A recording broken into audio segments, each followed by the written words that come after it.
ನನ್ನ ಎರಡನೆಯ ಉಪನ್ಯಾಸಕ್ಕೆ ಮತ್ತೊಮ್ಮೆ ತಮಗೆಲ್ಲರಿಗೂ ಸ್ವಾಗತ. ನಾನು ಹಿಂದಿನ ತರಗತಿಯಲ್ಲಿ ತಮಗೆ ಎಥಿಕ್ಸ್ ಇನ್ ಸೈನ್ಸ್ ರಿಸರ್ಚ್ ಕುರಿತಾಗಿ ಮಾತನಾಡ್ತಾ ಹಲವಾರು ವಿಷಯಗಳನ್ನು ನಾನು ಪ್ರಸ್ತಾಪ ಮಾಡಿದ್ದೆ. I have introduced many concepts regarding ethics in science research. I have started my discussion from the ancient periods, giving reference to the epics, Vedas, then books written by Charaka, Sushrusha, then the Western philosophers. Then we have concentrated on the university system which was established in universities in the European countries. Later on, we dwelt on Renaissance period. Then we saw how things moved in the Industrial Revolution 1 and 2. So we have come across with certain factors why unethical practices are being conducted. What UGC is doing to minimize these unethical practices, ಇವೆಲ್ಲವನ್ನು ನೋಡ್ತಾ ಹಲವಾರು ಉದಾಹರಣೆಗಳನ್ನು ಕೂಡ ನಾನು ಭಾರತ ಮತ್ತು ಜಗತ್ತಿನಾದ್ಯಂತ ಕುಖ್ಯಾತವಾಗಿರ್ತಕ್ಕಂತಹ ಅಂದರೆ ಸಂಶೋಧನೆಯ ವಿಷಯವಾಗಿ ಬಹುಚರ್ಚಿತವಾಗಿ ಕಾಂಟ್ರವರ್ಸಿಗೆ ಈಡಾಗಿರ್ತಕ್ಕಂತಹ ಹಲವಾರು ಸಂಸ್ಥೆಗಳ ಅಥವಾ ಘಟನೆಗಳ ಕುರಿತು ನಾನು ನಿನ್ನೆ ನಿಮಗೆ ಮನವರಿಕೆ ಮಾಡಿಕೊಡ್ತಾ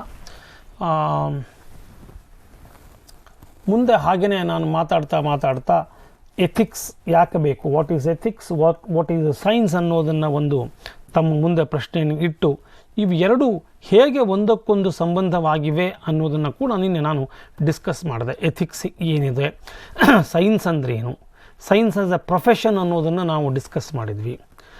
ಸೈನ್ಸ್ ಅನ್ನೋದನ್ನು ಪ್ರೊಫೆಷನ್ ಅಂತ ಡಿಕ್ಲೇರ್ ಮಾಡಿದ ನಂತರ ಈಗ ನಮಗೆ ಇಂದಿನ ತರಗತಿನಲ್ಲಿ ಮುಂದೆ ಏನೇನು ಇದಕ್ಕೆ ಸಂಬಂಧಪಟ್ಟಂಥ ಎಥಿಕ್ಸ್ ಆಫ್ ಸೈನ್ಸ್ ರಿಸರ್ಚ್ ಮತ್ತು ಸೈಂಟಿಫಿಕ್ ಕಾಂಡಕ್ಟ್ ಕುರಿತಂತೆ ಹಲವಾರು ವಿಷಯಗಳನ್ನು ನಿಮ್ಮ ಮುಂದೆ ಹಂಚಿಕೊಳ್ಳಿಕ್ಕೆ ಇಷ್ಟಪಡ್ತೇನೆ. ಯಾಕೆ ಮಹತ್ವದ ಅನಿಸುತ್ತೆ ಎಥಿಕ್ಸ್ ಇನ್ ಸೈನ್ಸ್ ರಿಸರ್ಚ್? ಯಾಕೆ ಮಹತ್ವದ ಅನಿಸುತ್ತಂತಂದರೆ, scientist who fabricates data for example violates ethical and methodological standards in science.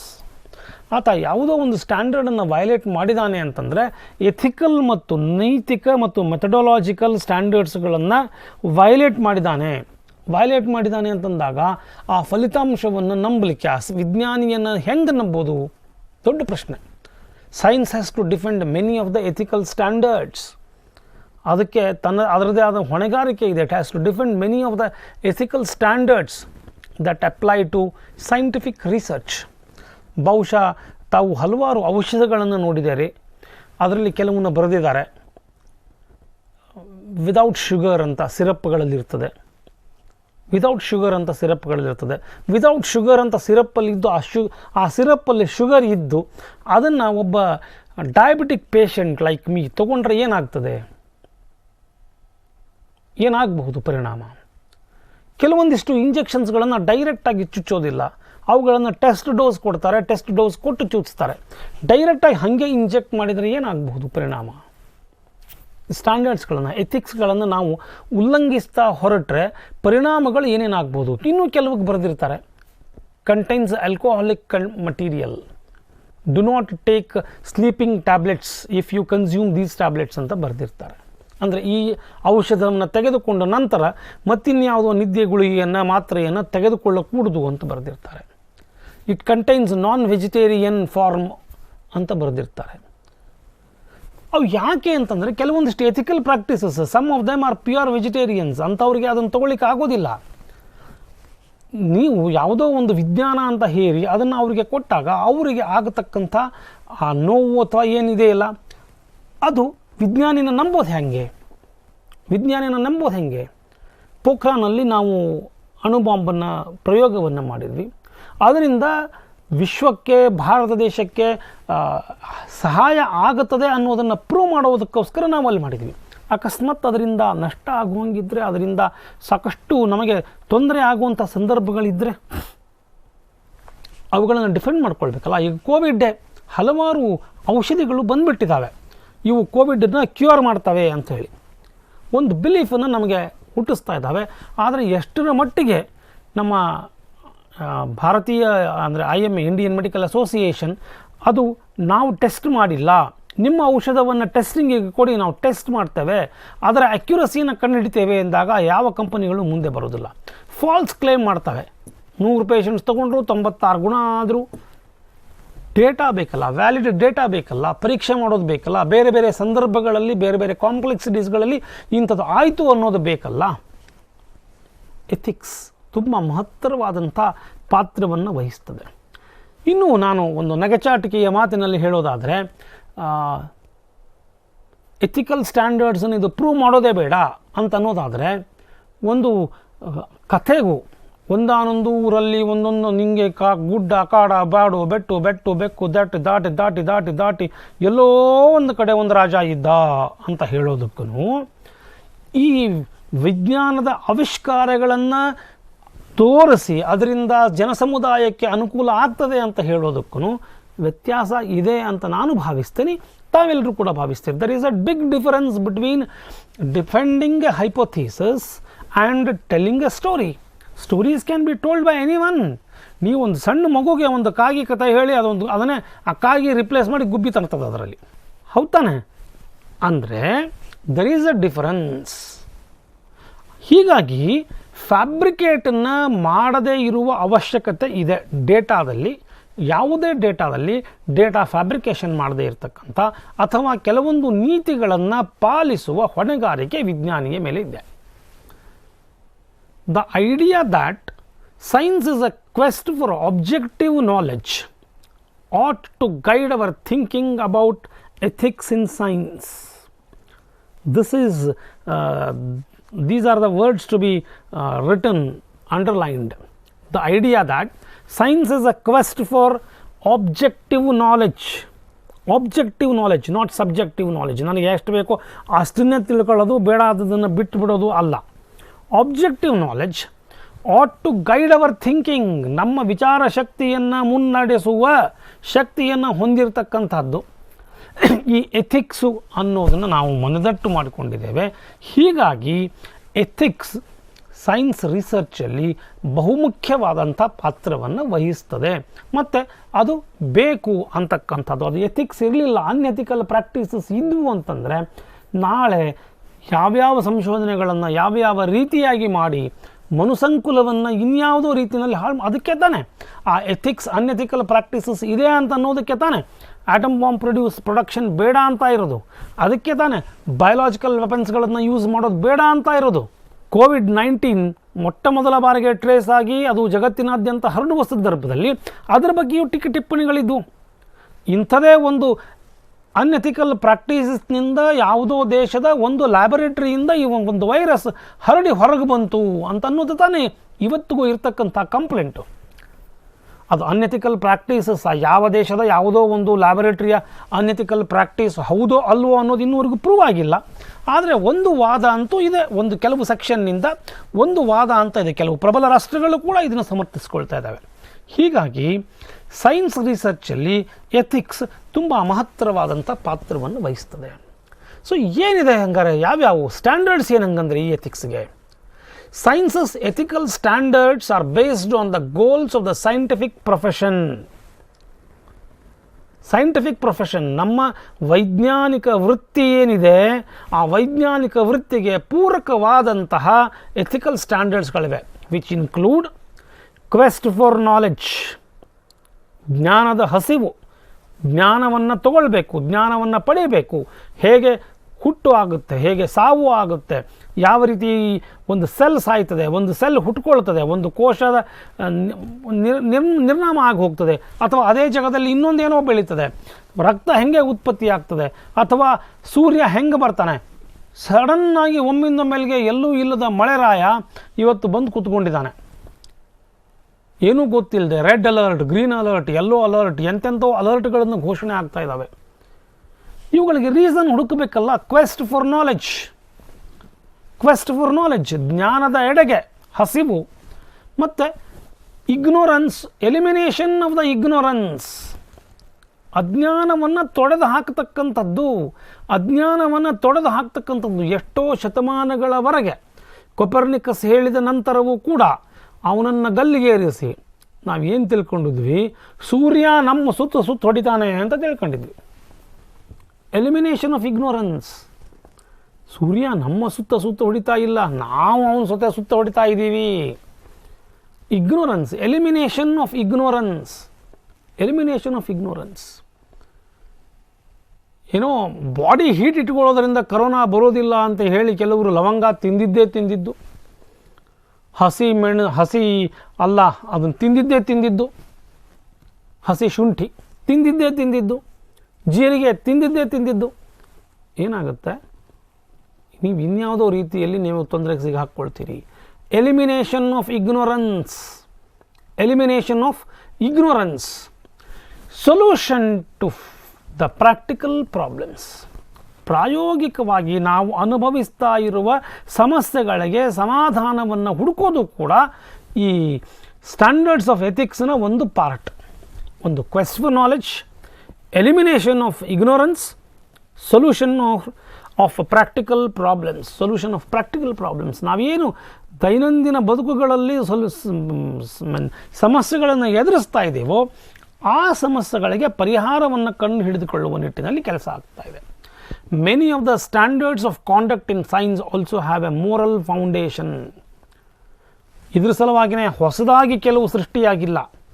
Moral foundation ನಾವು ಸಣ್ಣವರಿದ್ದಾಗಿಂದ ಏನನ್ನು ಕಲ್ಕೊಂಡು ಬಂದಿದ್ದೇವೆ.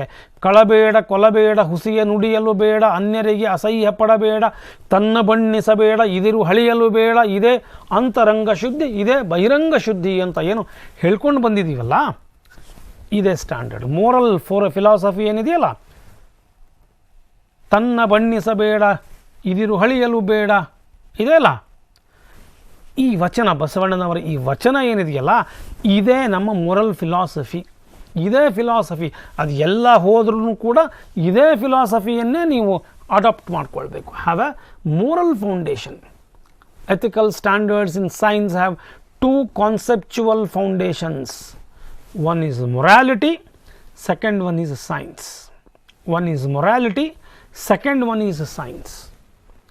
ಸೈನ್ಸ್ ವಿಜ್ಞಾನ ಅಂದರೆ ಒಂದು ಸ್ಟ್ರಕ್ಚರ್ ಆಗಿ ಆ ಜ್ಞಾನ ಇದೆ, ಅದು ಹೀಗೆ ಆದರೆ ಹೀಗೇ ಅಂತಕ್ಕಂಥದ್ದು ಇದೆ ಫಿಲಾಸಫಿ. ಅದು ಹಾಗೇ 2 + 2 = 4, 2 + 2 = 4, ಇಟ್ ಕ್ಯಾನಾಟ್ ಬಿ 5.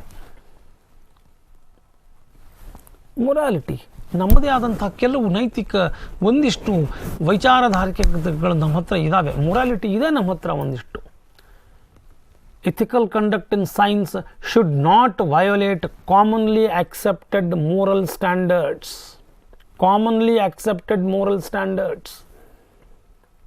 ಹೀಗಾಗಿನೇ ಭಾರತದ ಅನೇಕ ಪ್ರದೇಶಗಳಲ್ಲಿ ಇವತ್ತಿಗೂ ಕೂಡ ವೈನ್ ಒಂದು ತ್ಯಾಜ್ಯ, ಅದು ಸೇವನೆಗೆ ಯೋಗ್ಯವಾದುದಲ್ಲ ಅಂತಕ್ಕಂಥ ಕೆಲವು ಟ್ರ್ಯಾಡಿಷನಲ್ ಅವರು ಮೋರಲ್ ಬಿಲೀಫ್. ಅದು ವೈನ್ ಕುಡಿಯೋದ್ರಿಂದ ಏನೇನೋ ಆರೋಗ್ಯಕ್ಕೆ ಉಪಯೋಗ ಇದೆ, ಆಲ್ಕೋಹಾಲ್ ಕನ್ಸಂಪ್ಷನ್ನಿಂದ ಕೆಲವೊಂದು ಆರೋಗ್ಯಕ್ಕೆ ಒಳ್ಳೆಯದಿದೆ, ಅದೆಲ್ಲವೂ ಕರೆಕ್ಟು.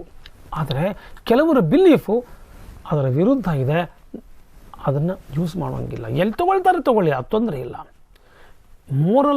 ಮೊರಾಲಿಟಿ ಏನಿದೆಯಲ್ಲ, ಮೋರಲ್ ಸ್ಟ್ಯಾಂಡರ್ಡ್ಸ್ ಏನಿದೆಯಲ್ಲ, ಜನರಲ್ ಮೋರಲ್ ಸ್ಟ್ಯಾಂಡರ್ಡ್ಸ್ ಏನಿದೆಯಲ್ಲ, ಆ ಜನರಲ್ ಮೋರಲ್ ಸ್ಟ್ಯಾಂಡರ್ಡ್ಸ್ಗೆ ಇದು ಅಡ್ಹಿಯರ್ ಆಗಿರಬೇಕು. And it should promote the advancement of scientific goals. ಇಲ್ಲಿ ಒಂದು ಪ್ರಶ್ನೆ ಕಾಡುತ್ತೆ. ಚಂದ್ರಯಾನ ಇರಬಹುದು, ಮಂಗಳಯಾನ ಇರಬಹುದು, ಇವೆಲ್ಲವೂ ಪ್ರಾರಂಭಕ್ಕೆ ಮುಂಚೆ ಇಸ್ರೋದ ಅದೇ ಪ್ರಖ್ಯಾತ ವಿಜ್ಞಾನಿಗಳು ದೇವರನ್ನು ಪ್ರಾರ್ಥಿಸಿ, ವಿಘ್ನ ದೇವತೆ ವಿನಾಯಕನನ್ನು ಪ್ರಾರ್ಥಿಸಿ, ಅನೇಕ ದೇವತೆಗಳನ್ನು ಸ್ತುತಿಸಿ, ಸೂರ್ಯ ಒಂದು ಗ್ರಹ ಅಂತ ಗೊತ್ತಿದ್ದರು ಸೂರ್ಯದೇವನನ್ನು ಪ್ರಾರ್ಥಿಸಿ, ಮಂಗಳ ಒಂದು ಗ್ರಹ ಅಂತ ಗೊತ್ತಿದ್ದರು ಮಂಗಳನ ಪ್ರಾರ್ಥಿಸಿ, ಶುಕ್ರನನ್ನು ಪ್ರಾರ್ಥಿಸಿ, ವಾಯುದೇವರನ್ನು ಪ್ರಾರ್ಥಿಸಿ, ಎಲ್ಲ ಸಮಸ್ತ ದೇವತೆಗಳನ್ನು ನೆನೆದು ಬಿಡ್ತಕ್ಕಂಥದ್ದು ಏನಿದು ಪ್ರಶ್ನೆ ಬರುತ್ತಲ್ಲ. ಈಗ ಸೈನ್ಸ್ ಒಂದು ಕಡೆಗೆ, ನಮ್ಮ ಮೊರಾಲಿಟಿ ಒಂದು ಕಡೆಗಿದೆ. It should promote the advancement. Advancement of scientific goal is one end. ಆದರೆ ನಾನು ಬಿಲೀವ್ ಮಾಡ್ತೇನೆ, ನನಗೆ ಗೊತ್ತಿಲ್ಲದ ಇರ್ತಕ್ಕಂಥ ಕೆಲವು ಅಗೋಚರ ಶಕ್ತಿಗಳಿದ್ದಾವೆ, ಹೀಗಾಗಿ ನಾನು ಅದನ್ನು ಪ್ರಾರ್ಥನೆ ಮಾಡಿ ನನಗೆ ಈ ವೈಜ್ಞಾನಿಕ ಆವಿಷ್ಕಾರಕ್ಕೆ ನನಗೆ ಶಕ್ತಿ ಕೊಡುವಂತ ಮಾಡ್ತೇನೆ ಹೊರತಾಗಿ ಅದು ಮೂಢನಂಬಿಕೆ. ಅದನ್ನು ಯಾಕೆ ಮಾಡಿದ್ರು? ಇಷ್ಟು ದೊಡ್ಡ ಚರ್ಚೆ ಆಯಿತು. ಇವರ ಮಂಗಳಯಾನ ಮತ್ತು ಚಂದ್ರಯಾನದ ಪ್ರಯೋಗಗಳನ್ನು ಹೊರತುಪಡಿಸದಂತೆ ಅವರು ತೆಂಗಿನಕಾಯಿ ಹೊಡೆದಿದ್ದು, ಅವರ ದೇವರಿಗೆ ಮಂಗಳಾರತಿ ಮಾಡಿದ್ದು, ಸೂರ್ಯದೇವನನ್ನು ಪ್ರಾರ್ಥನೆ ಮಾಡಿದ್ದು, ಚಂದ್ರನನ್ನು ಪ್ರಾರ್ಥನೆ ಮಾಡಿದ್ದು, ಮಂಗಳನನ್ನು ಕುರಿತು ಪ್ರಾರ್ಥನೆ ಮಾಡಿದ್ದು, ನವಗ್ರಹ ಸ್ತೋತ್ರವನ್ನು ಹೇಳಿದ್ದು ಚರ್ಚೆಗೀಡಾದವು. ಇವು ಆ ಪ್ರಯೋಗದಕ್ಕಿಂತ ಹೆಚ್ಚಿಗೆ ಈ ಚರ್ಚೆಗೆ ಇವು ಬಂದವು. ಆದರೆ ಅದು ಅವರ ಆತ್ಮಕ್ಕೆ ಧೈರ್ಯವನ್ನು ತುಂಬತಕ್ಕಂಥ ವಿಜ್ಞಾನಿಗಳ ತಂಡಕ್ಕೆ ಒಂದು ಸ್ಫೂರ್ತಿಯನ್ನು ನೀಡತಕ್ಕಂಥದ್ದು. ಹೀಗಾಗಿ they go hand in hand. ಅವ್ರಿಗೆ ಅನುಕೂಲಕರ ಇದೆ, ಅವ್ರಿಗೆ ಶ್ರೇಯಸ್ಸಿದೆ, ಅವರು ಅದನ್ನು ಪ್ರಕಾರ ಮಾಡಿದರು. ಕೆಲವೊಂದಿಷ್ಟು ಸಕ್ಸಸ್ ಆದವು, ಕೆಲವೊಂದಿಷ್ಟು ಸಕ್ಸಸ್ ಆಗಲಿಲ್ಲ. ಅದಕ್ಕೆ ತಾಂತ್ರಿಕ ಕಾರಣಗಳಿದ್ವು, ಅವುಗಳ ಕುರಿತು ಇನ್ನೂ ಚರ್ಚೆ ನಡೀತಾನೆ ಇರ್ತದೆ. ಇಷ್ಟೆಲ್ಲ ಮಾಡಿದ್ರು ಯಾಕಾಯಿತು? ಕೆಲವೊಂದು ತಾಂತ್ರಿಕ ಸಮಸ್ಯೆಗಳಿರ್ತವೆ. ಆ ತಾಂತ್ರಿಕ ಸಮಸ್ಯೆಗಳಿದರಿಗೆ ಏನನ್ನು ಮಾಡಿಕೊಂಡ್ರೂ ಕೂಡ ಅದು ಯಾವುದು ಆಗ್ತದೆ ಆಗದೆ ಇರಲ್ಲ ಅಂತ ಅನ್ನುವ ಒಂದು ಪ್ರಶ್ನೆಯೇ ಇಲ್ಲಿ ಉದ್ಭವ ಆಗಲ್ಲ. ಸ್ಟ್ಯಾಂಡರ್ಡ್ಸ್ ಯಾವುವು ಅನ್ನೋದನ್ನು ಒಮ್ಮೆ ನೋಡ್ಕೊಂಡು ಬಿಡೋಣ. ಸ್ಟ್ಯಾಂಡರ್ಡ್ಸ್ ಯಾವ್ಯಾವು ಅನ್ನೋದನ್ನು ನಾವು ಒಮ್ಮೆ ಪೂರ್ತಿ ಗಮನ ಹರಿಸ್ಬಿಡೋಲ್ಲ. List, honesty. ಸಾಮಾನ್ಯವಾಗಿ ಇದೆಲ್ಲರದು ಆನೆಸ್ಟ್ ಆಗಿರಬೇಕು ಅನ್ನೋದು ಒಂದು ಅಭಿಪ್ರಾಯ. ಎಥಿಕಲ್ ಸ್ಟ್ಯಾಂಡರ್ಡ್ಸ್ ಎಲ್ಲೇ ಇರಲಿ ಆನೆಸ್ಟ್ ಆಗಿರಬೇಕು. ಕ್ರಿಕೆಟ್ಗೆ ಹೋಗಿ ಆನೆಸ್ಟ್ ಆಗಿರ್ಬೇಕು ತಾನೆ. ಮ್ಯಾಚ್ ಫಿಕ್ಸಿಂಗ್ ಅನ್ನೋದು ಒಂದು ಆರೋಪ ತಾನೆ. ಅಲ್ಲಿ ಡಿಸ್ಆನೆಸ್ಟಿ ಬಂತಲ್ಲ ಅಲ್ಲಿ ಡಿಸ್ಆನೆಸ್ಟಿ. ಯಾಕೆ ಮ್ಯಾಚ್ ಫಿಕ್ಸಿಂಗ್ ಬಂತು? Some of the players are not honest. Some of the players have become victims for certain bribes. Honest ಯಾಕಿರಬೇಕು? ಜನ ಹುಚ್ಚೆದ್ದು ದೇವರು ಅಂತ ನೋಡ್ತಾರೆ ಕ್ರಿಕೆಟರ್ಸನ್ನು. ಇವನು ಗೆಲ್ತಾನೆ, ಇವನು ಸಿಕ್ಸರ್ ಹೊಡಿತಾನೆ, ಇವನು 4 ಹೊಡಿತಾನೆ, ಇವತ್ತು 20 ಬಾಲಲ್ಲಿ ಇವತ್ತು ಕೇವಲ ಒಂದು 100/6 6 6 40 16 16 96 18 ಬಾಲ್ 17 ಬಾಲಲ್ಲಿ ಸಿಕ್ಸರ್ ಹೊಡಿತಾನೆ ಅಂತ ಅನ್ಕೊಂಡು ಕೂತಿರ್ತಾರೆ ಯಾವನೋ ಒಬ್ಬನು ಪ್ಲೇಯರ್. 17 ಬಾಲಲ್ಲಿ ಇವತ್ತು 100 ಸೆಂಚುರಿ ಬಾರಿಸ್ಬಿಡ್ತಾನೆ ಇವನು ಅಂತ. ಅವನು 17 ಬಾಲ್ ಡಾಟ್ ಆಡಿ 18ನೇ ಬಾಲ್ 0ಕ್ಕೆ ಔಟ್ ಆದರೆ ಯಾರದ್ದೋ ಒಂದು ಲಂಚದ ಆಮಿಷಕ್ಕೆ ಒಳಗಾಗಿ ಹೆಂಗೆ ಅನಿಸುತ್ತೆ ನಿಮಗೆ? ಹ್ಯಾನ್ಸಿ ಕ್ರೋನಿಯೆ ಮತ್ತು ಅಜರುದ್ದೀನ್, ಅಜಯ್ ಜಡೇಜಾ ಎಂತಹ ಫೇಮಸ್ ಕ್ರಿಕೆಟರ್ಸ್. ಒನ್ಸ್ ಅಪಾನ್ ಅ ಟೈಮ್ ದೇವರ್ ಗಾಡ್ಸ್. ಈಗ ಪ್ರೆಸೆಂಟ್ ಗಾಡ್ಸ್ ಏನಿದ್ದಾರೆ ಅವ್ರಿಗಿಂತ ಹಿಂದಿನ ಗಾಡ್ಸ್ಗಳು ಇವರೆಲ್ಲ. ಸಡನ್ಲಿ ಜನಕ್ಕೆ ಒಂದು ರೀತಿಯ ಹೇಸಿಗೆ ಶುರುವಾಯಿತು. ಆನೆಸ್ಟ್, ಅದು ಕ್ರಿಕೆಟೇ ಇರಲಿ, ಸೈನ್ಸೇ ಇರಲಿ, ಇನ್ಯಾವುದೇ ಪ್ರೊಫೆಷನ್ ಇರಲಿ, honesty plays an important role. Carefulness, openness, freedom, credit, education ಶಿಕ್ಷಣ, social responsibility, legality, opportunity, mutual respect, efficiency, respect for subject, objectivity in research, ethical issues in publication, ethical issues in the laboratory, scientists in society. These are the standards which are totally relevant for our purpose, and we discuss one by one. Honesty. Scientists should not fabricate, falsify or misrepresent data or results. ಯಾವುದೋ ಡೇಟಾನ fabricate ಮಾಡೋದಾಗಲಿ, ಫಾಲ್ಸಿಫೈ ಸುಳ್ಳು ಹೇಳೋದಾಗಲಿ, ಮಿಸ್ರಿಪ್ರೆಸೆಂಟ್ ಇಲ್ಲಾರ್ದನ್ನು ತಂದು ಇದ್ದಂಗೆ ತೋರಿಸ್ಕೊಳ್ಳೋದಾಗಲಿ ಮಾಡಿದಾಗ ಆ ಮಟ್ಟಿಗೆ ಆತ ಸಕ್ಸಸ್ಸನ್ನು ಕಾಣಬಹುದೇ ಹೊರತಾಗಿ ನಂತರ ಅವನು ಆ ರೀತಿ ಮಾಡಿದಾನೆ ಅಂತಂದರೆ ಅವನ ಆವಿಷ್ಕಾರವನ್ನು ಅಷ್ಟೇ ಅಲ್ಲ, ಯಾವ ಸೈಂಟಿಸ್ಟನ್ನ ಯಾವ ಆವಿಷ್ಕಾರವನ್ನು ಜನ ನಂಬುವ ಸ್ಥಿತಿಯಲ್ಲಿ ಇರಂಗಿಲ್ಲ. They should be objective. ನಮಗೆ ಗೊತ್ತಿಲ್ಲ, ಇದೇ ಕೋವಿಡ್ ಸಂದರ್ಭದನ್ನು ಇಟ್ಕೊಂಡೇ ನಾನು ಹೇಳ್ತಾ ಇದ್ದೀನಿ. There is once again an allegation on all major private hospitals. ಅವರು ಸಾಕಷ್ಟು ಹಣ ವಸೂಲಿ ಮಾಡ್ತಾ ಇದ್ದಾರೆ, ಸುಲಿಗೆ ಮಾಡ್ತಾ ಇದ್ದಾರೆ. ಆನೆಸ್ಟ್ ಇಲ್ಲ, ಗೊತ್ತಿಲ್ಲ ನಮಗೆ, ಅದು ಪ್ರೂವ್ ಆಗಿಲ್ಲ ಆನೆಸ್ಟ್ ಇದ್ದಾರೋ ಇಲ್ವೋ ಅಂತ. ಆದರೆ ಕೆಲವೊಂದು ಸಂದರ್ಭದಲ್ಲಿ ಅನಿಸುತ್ತೆ, ಇವರು ಆನೆಸ್ಟ್ ಇಲ್ಲ. ನಿನ್ನೆ ಯಾರದ್ದೋ ನನ್ನದೇ ಆದಂಥ ಒಬ್ಬ ಸಂಬಂಧಿ ಒಬ್ಬರ ಡೆತ್ ಆಗಿದೆ. ಅವರು ಹೇಳ್ತಾ ಇದ್ದರು, ಅವರ ಮನೆಯವರು 50 ಲಕ್ಷಕ್ಕೂ ಹೆಚ್ಚು ಹಣವನ್ನು ಖರ್ಚು ಮಾಡಿದ್ದೇವೆ ಅಂತ. ಕಾಂಪ್ಲೆಕ್ಸಿಟಿ ಏನಿತ್ತೋ ಗೊತ್ತಿಲ್ಲ ನನಗೆ, ಆದರೆ ಅವಾಗ ಅನಿಸುತ್ತೆ ಓ ಇರ್ಬೋದಲ್ಲ, ಆನೆಸ್ಟ್ ಇರಲಿಕ್ಕಿಲ್ಲ ಹಂಗಂದರೆ ಅಂತ ಅನಿಸುತ್ತೆ. You should be objective, unbiased, truthful in all aspects of the research process. ಸಂಶೋಧನೆಯ ವಿವಿಧ ಹಂತಗಳಲ್ಲಿ ನೀವು ಯಾವಾಗಲೂ ಅಬ್ಜೆಕ್ಟಿವ್ ಆಗಿರಬೇಕು, ಯಾವುದೋ ಒಂದು ಬಯಾಸ್ ಆಗಕೂಡದು, ಅನ್ಬಯಾಸ್ಡ್ ಇರಬೇಕು ಮತ್ತು ಟ್ರುತ್ಫುಲ್, ಸತ್ಯವನ್ನು ಹೇಳ್ತಾ ಇರಬೇಕು, ಸತ್ಯವನ್ನೇ ಹೇಳ್ತಾ ಇರಬೇಕು. ಹೇಳಿ ಕೆಟ್ಟವರಾಗ್ತೀವಿ ಖಂಡಿತ, ಆದರೆ ನಾಳೆ ಇನ್ಯಾವನೋ ಗೊತ್ತಾದಾಗ ಆಗುವ ತೊಂದರೆ ಅನಾಹುತಗಳಿಗೆ ನಾವೇ ಹೊಣೆಗಾರರಾಗ್ತೀವಿ. So honesty is one standard for scientific conduct of a research. ಎರಡನೇದ್ದು carefulness. Scientist should avoid errors in research. ಆಗುವ ತಪ್ಪುಗಳನ್ನು, ಆಕಸ್ಮಿಕವಾಗಿ ಆಗುವ ತಪ್ಪುಗಳನ್ನು, ಎರರ್ಸ್ ಆಕಸ್ಮಿಕವಾಗಿ ಆಗ್ತದೆ, ಅದು ಇಂಟೆನ್ಷನಲ್ಲಿ ಎರರ್ ಆಗೋದಿಲ್ಲ. ಇಂಟೆನ್ಷನಲಿ ಎರರ್ ಮಾಡ್ತೀವಿ, ತಪ್ಪು ಆಗ್ತದೆ, ತಪ್ಪು ಮಾಡ್ತೀವಿ ಅಲ್ಲ, ತಪ್ಪು ತನಟಕ್ಕೆ ತಾನೇ ನಮಗೆ ಗೊತ್ತಿಲ್ಲದ ಹಾಗೆ ಸಂಭವಿಸಿ ಹೋಗಿಬಿಡ್ತದೆ error. Scientist should avoid errors in research, especially in presenting results. Especially in presenting results. ನಮ್ಮ ಚಂದ್ರಯಾನದ್ದು ಒಂದು ಮೊನ್ನೆ ಫೇಲ್ ಆಯಿತು ಅದು ಪ್ರೋಗ್ರಾಮು. ನಾವು ವಿ ಫೇಲ್ಡ್ ಟು ಕ್ಯಾಲ್ಕ್ಯುಲೇಟ್. ಯಾವುದೋ ಒಂದು ಕೊನೆಯ ಗಳಿಗಿನಲ್ಲಿ ಅದು ಟ್ರಿಗೊನೋಮೆಟ್ರಿಕ್, ಜಾಗ್ರಫಿಕ್, ಮೂಮೆಂಟನ್ನು ನಾವು ಅರ್ಥ ಮಾಡ್ಕೊಳ್ಳೋದ್ರಲ್ಲಿ ವಿಫಲ ಆದ್ವಿ. ಕೊನೆಯ ಕ್ಷಣಗಳಲ್ಲಿ ಚಪ್ಪಾಳೆ ಹೊಡೆಯಲಿಕ್ಕೆ ರೆಡಿಯಾಗಿ ನಿಂತಿದ್ವಿ, ಕೊನೆಯ ಕ್ಷಣಗಳಲ್ಲಿ ಏನೋ ಒಂದು ತಪ್ಪಾಯಿತು, ಯಶಸ್ಸು ಸಿಗಲಿಲ್ಲ ನಮಗೆ. ಅದು ಆಕಸ್ಮಿಕವಾಗಿ ಆದಂಥ ಘಟನೆ, ಆದರೆ ಅದಕ್ಕೆ ಅವಕಾಶ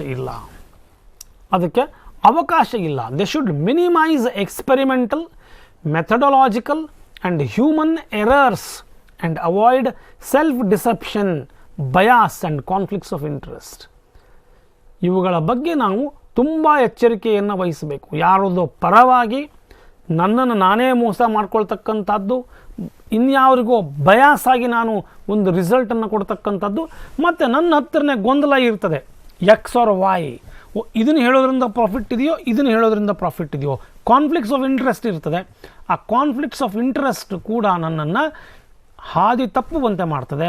that's the reason I need to be very careful. Openness, ಮುಕ್ತವಾಗಿರಬೇಕು. ಸಂಶೋಧನೆ ಮಾಡುವವರು ಮುಕ್ತವಾಗಿರಬೇಕು, ನಿಜ. ಸಂಪೂರ್ಣವಾಗಿ ಮುಕ್ತರಾಗಿರಬಾರದು ಅನ್ನೋದು ಕೂಡ ನನ್ನ ಒಂದು ಸ್ಪಷ್ಟ ಅಭಿಪ್ರಾಯ. ಮುಕ್ತವಾಗಿರಬೇಕು ಅಂದರೆ ನಿಮ್ಮ ಸಂಶೋಧನೆ ಏನೇನು ಆಗಿದೆ ಅನ್ನೋದನ್ನು ನೀವು ಮುಕ್ತವಾಗಿ ಹಂಚ್ಕೋಬೇಕು, ಮುಚ್ಚಿಡಬಾರ್ದು. You are not suppose to hide. If you hide something then the suspect starts. Openness, ಅದು ಸಂಶೋಧನೆ ಮಾಡ್ತಾ ನೀವು ಒಂದು ಟಿ ವಿಗೆ ಇಂಟರ್ವ್ಯೂ ಕೊಟ್ಕೋತ ಕೂಡ್ರಿ ಅಂತ ನಾನು ಹೇಳಲಿಕ್ಕತ್ತಿಲ್ಲ. ಓಪನ್ನೆಸ್, ನಿಮ್ಮ ಸಂಶೋಧನೆಯಲ್ಲಿ ಏನೇನು ಮಾಡಿದ್ದೀರಿ, ಯಾವ್ಯಾವ ವಿಧಾನವನ್ನು ಅನುಸರಿಸ್ಕೊಂಡಿದ್ದೀರಿ, ಹೇಗೆ ಕಂಡಕ್ಟ್ ಮಾಡಿದ್ದೀರಿ, ಏನಾಗಿದೆ ಅದೆಲ್ಲವನ್ನೂ ಓಪನ್ನಾಗಿ ಜನತೆಯ ಮುಂದಿಡಿ. ಓಪನ್.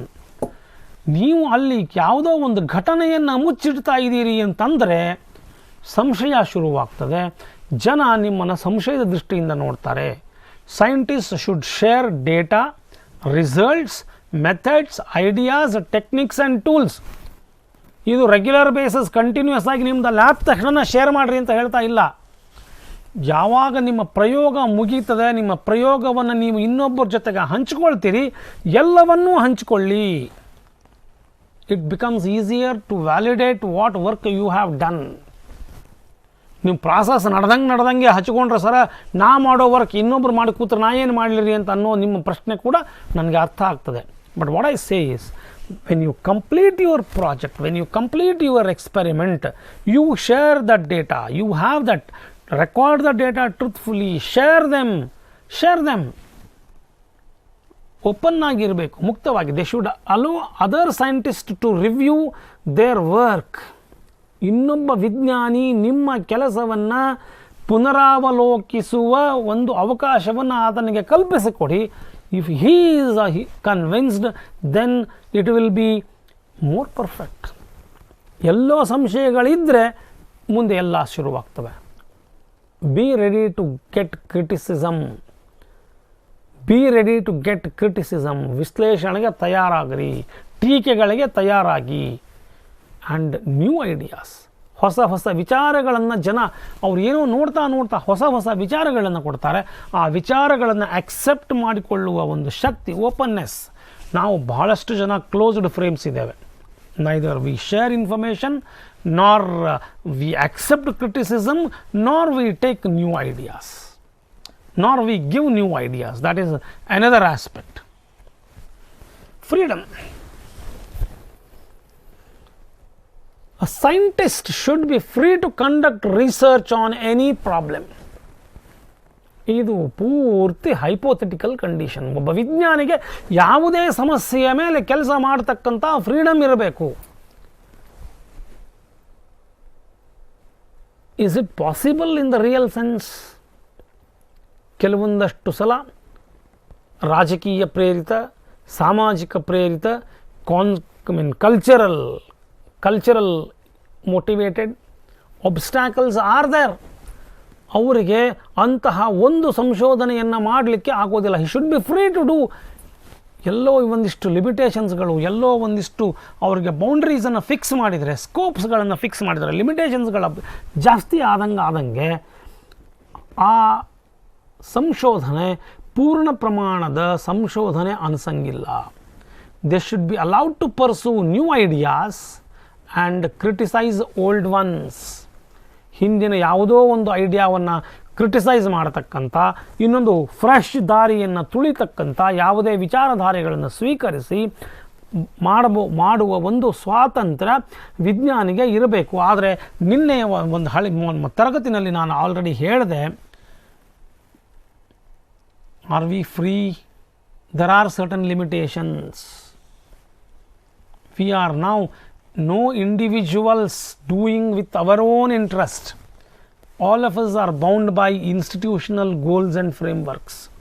ನಮಗೆ ಒಂದು ಇನ್ಸ್ಟಿಟ್ಯೂಷನ್ನದ ಒಂದು ಗೋಲ್ಸನ ವರ್ಕ್ ಒಳಗಡೆ, ಸ್ಟ್ರಾಟಜಿಯ ಒಳಗಡೆ ವರ್ಕ್ ಮಾಡುವ ಒಂದು ಫ್ರೇಮ್ವರ್ಕಲ್ಲಿದ್ದೇವೆ. We are governed by business and industry.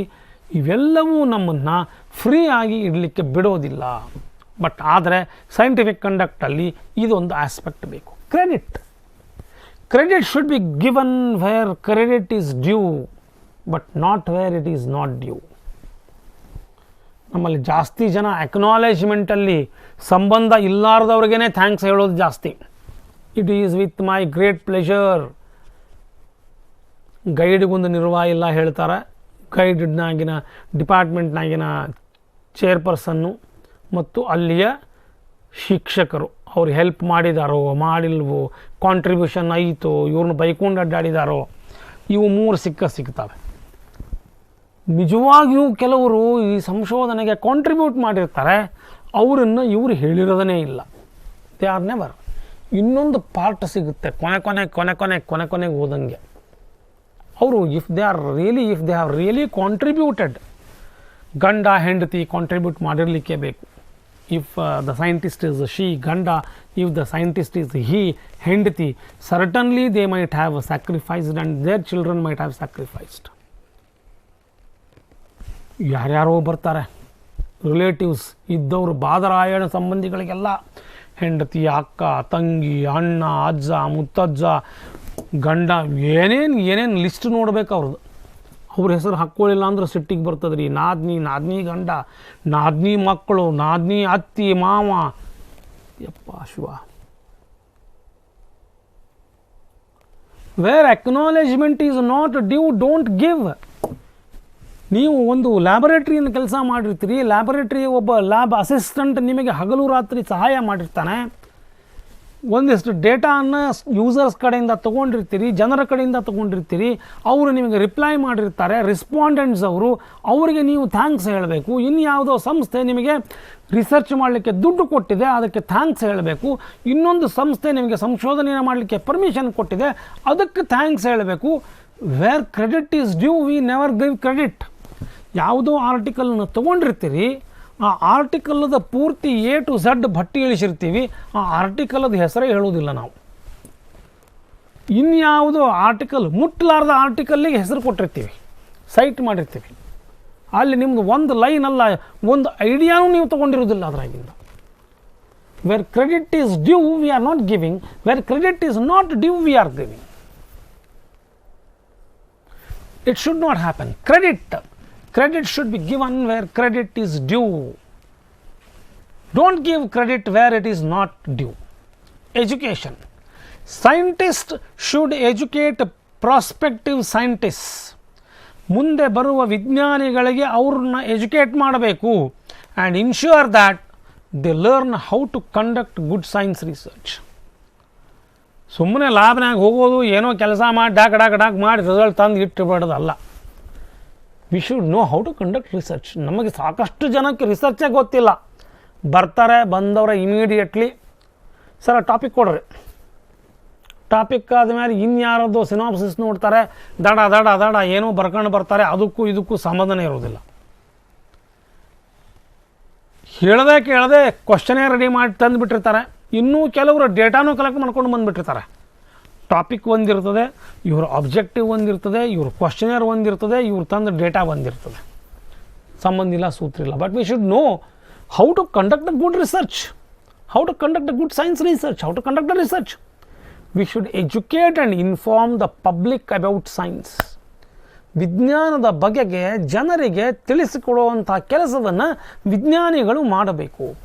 Covid ಸಂದರ್ಭದಲ್ಲಿ ಮೊದಲ ಒಂದು 15-20 ದಿನ ವಿಜ್ಞಾನಿಗಳು ಮತ್ತು ವೈದ್ಯರು ಆ ಕೆಲಸವನ್ನು ಮಾಡಿದರು. ನಂತರ ಬಹುಶಃ ಆ ಕೆಲಸ ಮುಂದುವರಿತಾ ಇಲ್ಲ. ಹೀಗಾಗಿನೇ ಜನ ಹೆಂಗೆ ಬೇಕೋ ಹಂಗೆ ಬಿಹೇವ್ ಮಾಡ್ತಾ ಇದ್ದಾರೆ. There is a necessity.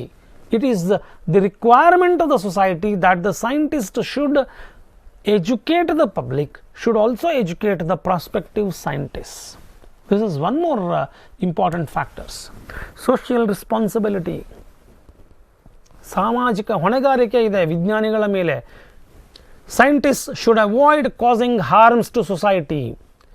ಒಂದು ಸಮಾಜದ ಒಂದು ಒಳಿತನ್ನು ವಿಜ್ಞಾನಿ ಬಯಸಬೇಕೇ ಹೊರತಾಗಿ ವಿನಾಶವನ್ನಲ್ಲ. And they should attempt to produce social benefits. ಸಮಾಜಕ್ಕೆ ಆಗುವ ಲಾಭಗಳನ್ನು ಅದು ತರಬೇಕೇ ಹೊರತು ನಷ್ಟಗಳನ್ನು ಉಂಟು ಮಾಡಕೂಡದು. Scientist should be responsible for the consequences of their research. ತಮ್ಮ ಸಂಶೋಧನೆಯ ಪರಿಣಾಮಗಳಿಗೆ ಅವರೇ ಹೊಣೆಗಾರರು. And they should inform the public about those consequences. ಮುಂದೆ ಏನಾಗಬಹುದು ಬಹುಶಃ ನಿಮಗೆ ಕೆಲವೊಂದು ಸೀರಿಯಸ್ ಪೇಷಂಟ್ ಇದ್ದಾಗ ಡಾಕ್ಟರ್ ನಿಮ್ಮನ್ನು ಕರೆದು ಹೇಳ್ತಾರೆ, ನೋಡಿ ಹಿಂಗಿದೆ ಕಂಡೀಷನ್ನು, ಹಿಂಗಿದೆ, ಮಲ್ಟಿಪಲ್ ಆರ್ಗನ್ ಫೇಲ್ಯೂರ್ ಇದೆ, ನಾವು ಹಿಂಗೆ ಮಾಡಬಹುದು, ಆದರೂ ಕೂಡ ಚಾನ್ಸ್ ತೊಗೊಳಕ್ಕೆ ಬರೋದಿಲ್ಲ, 50-50. ನೀವು ಕೇಳ್ತೀರಿ, ಸರ ಮತ್ತೆ ಹೆಂಗೆ ಪೂರ್ತಿ ಆರಾಮಾಕೈತ್ಯಾ? ಅದು ದೇವ್ರಿಗೆ ಬಿಟ್ಟಿದ್ದು. ನಮ್ಮ ಪ್ರಯತ್ನ ನಾವು ಮಾಡಬೇಕು. ಹಿಂಗಿದೆ ರಿಸ್ಕ್ 50-50 ನಾವು ಒಪ್ಕೋತೀವಿ. ಅದು 50-50 ಆಪ್ರೇಷನ್ ಮಾಡೋ ಟೈಮಲ್ಲಿ 100-0 ಆಗಿರ್ತದೆ. ಆಪ್ರೇಷನ್ ಆದಮೇಲೆ ಅವನು ಬಂದು ಆಪ್ರೇಷನ್ ಈಸ್ ಸಕ್ಸಸ್ಫುಲ್ ಅಂತಾನೆ, ಖುಷಿ ಆಗಿಬಿಡ್ತದೆ. But patient is no more ಅಂತಾನೆ.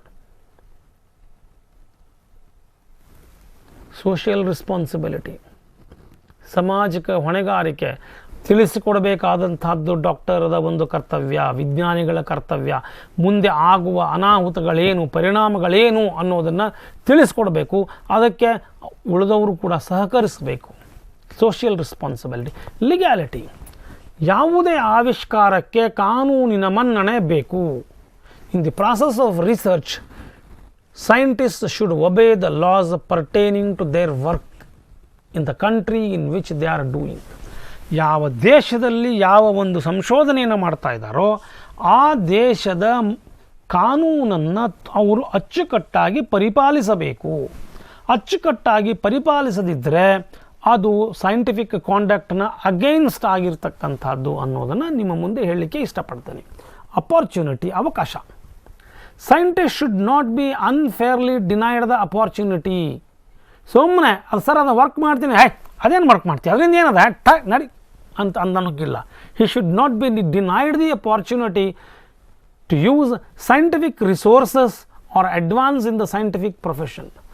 ಯಾವುದೋ ಒಂದು ವಿಜ್ಞಾನದ ಬೆಳವಣಿಗೆಗೆ ಸಂಪನ್ಮೂಲವನ್ನು ಬಳಕೆ ಮಾಡುವಲ್ಲಿ ವಿನಾಕಾರಣ ಅದರ ಬಳಕೆಯನ್ನು ನಿಷೇಧಿಸುವಂತಿಲ್ಲ. ಅಪಾರ್ಚುನಿಟಿ, ಅವರಿಗೆ ಒಂದು ಅವಕಾಶವನ್ನು ನೀಡಬೇಕು. ಆ ಅವಕಾಶವನ್ನು ನೀಡಿ ಅವಕಾಶವನ್ನು ಉಳಿಸ್ಕೊಂಡು ಅಲೋಪತಿಕ್ ರಿಸರ್ಚ್ ಬೇರೆ ಬೇರೆ ಲ್ಯಾಬೊರೇಟರೀಸ್ಗಳಲ್ಲಿ ನಡೆದಾಗ ಆಯುರ್ವೇದದವರು ಕೂಡ ನಾವು ಕೂಡ ಇಂಥದ್ದೊಂದು ಔಷಧಗಳನ್ನು ಕಂಡು ಹಿಡಿಯುವ ಶಕ್ತಿ ನಮಗೂ ಇದೆ, ನಾವು ಮಾಡ್ತೀವಿ ಅಂತಂದಾಗ ಕೆಲವರು ನಗಚಾಟಿಕೆ ಆಡಿದರು ಅದೇನು ಮಾಡ್ತಾರೆ ಅಂತ. ಆದರೆ IMA ಗೇವ್ ಪರ್ಮಿಷನ್. ನೀವು ಮಾಡ್ತೀರಾ, ಈ ಪ್ಯಾರಾಮೀಟರ್ಸ್ಗೆ ಒಳಪಟ್ಟು ನೀವು ಯಾವುದೇ ಔಷಧಿಯನ್ನು ಕಂಡು ಹಿಡಿಯಬಹುದು, ಇದನ್ನು ಫಾಲೋ ಮಾಡಿ, ನಿಮಗೂ ಅವಕಾಶವನ್ನು ಕಲ್ಪಿಸಲಾಗಿದೆ. Ayush played an important role in the immunity boosting of the Indian citizen during the COVID-19 period. That we should not forget. Opportunity, mutual respect, respect each other. Scientists should treat colleagues with respect. ನಾನು ನಿಮಗೆ ಗೌರವ ಕೊಟ್ಟರೆ ನೀವು ನನಗೆ ಗೌರವ ಕೊಡ್ತೀವಿ, ನಾನು ನಿಮಗೆ ಗೌರವ ಕೊಡಲಿಲ್ಲ ಅಂದರೆ ನೀವು ನನಗೆ ಗೌರವ ಕೊಡಲ್ಲ. ಸಿಂಪಲ್. ಒಬ್ಬ ವಿಜ್ಞಾನಿ ಮತ್ತೊಬ್ಬ ವಿಜ್ಞಾನಿಯನ್ನು ಗೌರವಿಸಬೇಕು. ಇದು ಸೈಂಟಿಫಿಕ್ ಕಾಂಡಕ್ಟ್ನ ಮತ್ತೊಂದು ವಿಧಾನ. Efficiency. Scientist should use resources efficiently. ಯಾವುದೇ ಒಂದು ಸಂಪನ್ಮೂಲವನ್ನು ಎಫಿಷಿಯೆಂಟ್ಲಿ ಬಳಸಬೇಕು. ಅರ್ಮರ್ಧ ಬಳಸಿದ್ವಿ, ಅರ್ಮರ್ಧ ಯೂಸ್ ಮಾಡಿದ್ವಿ, ಇದ್ವಿ, ಒಗದು ಹೋತು, ಸಂಪನ್ಮೂಲ ಹಾಳು. ಅದನ್ನು ಪೊಟೆನ್ಷಿಯಲ್ ಆಗಿ ನೀವು ಬಳಸ್ಕೊಳ್ಳಿಲ್ಲ, ನಿಮ್ಮ ಕಾರಣಕ್ಕೆ ನಿಮ್ಮ ರಿಸಲ್ಟೂ ಬರಲಿಲ್ಲ, ಆ ಸಂಪನ್ಮೂಲವೂ ಹಾಳಾಯಿತು, ಹಣವೂ ಹಾಳು, ವೇಳೆಯೂ ಹಾಳು, ಸಂಶೋಧನೆಯ ಫಲಿತವೂ ಹೊರಗೆ ಬರಲಾರದು. Scientist should use resources efficiently. Respect for subjects. ಕೆಲವರಿಗೆ ಕೆಲವು ವಿಷಯಗಳು ಅಂತಂದರೆ ಅಸಡ್ಡೆ. ಅದಾ ಸಬ್ಜೆಕ್ಟಾ, ಅದ್ರಾಗ ಏನು ಮಾಡ್ತೀನಿ ನೀನು, ಏನದ ಅದ್ರಾಗ, ಮಣ್ಣು ಹೊತ್ತು ಕಲ್ಲು ಹೊತ್ತಂಗದಕ್ಕೆ ಏನದ ಅದ್ರಾಗ, ಹೊಸದು ಏನು ಕಂಡು ಹಿಡಿತಿ. We don't respect. ಪ್ರತಿಯೊಂದು ವಿಷಯವೂ ಕೂಡ ತನ್ನದೇ ಆದ ಡಿಗ್ನಿಟಿಯನ್ನು ಹೊಂದಿದೆ, ತನ್ನದೇ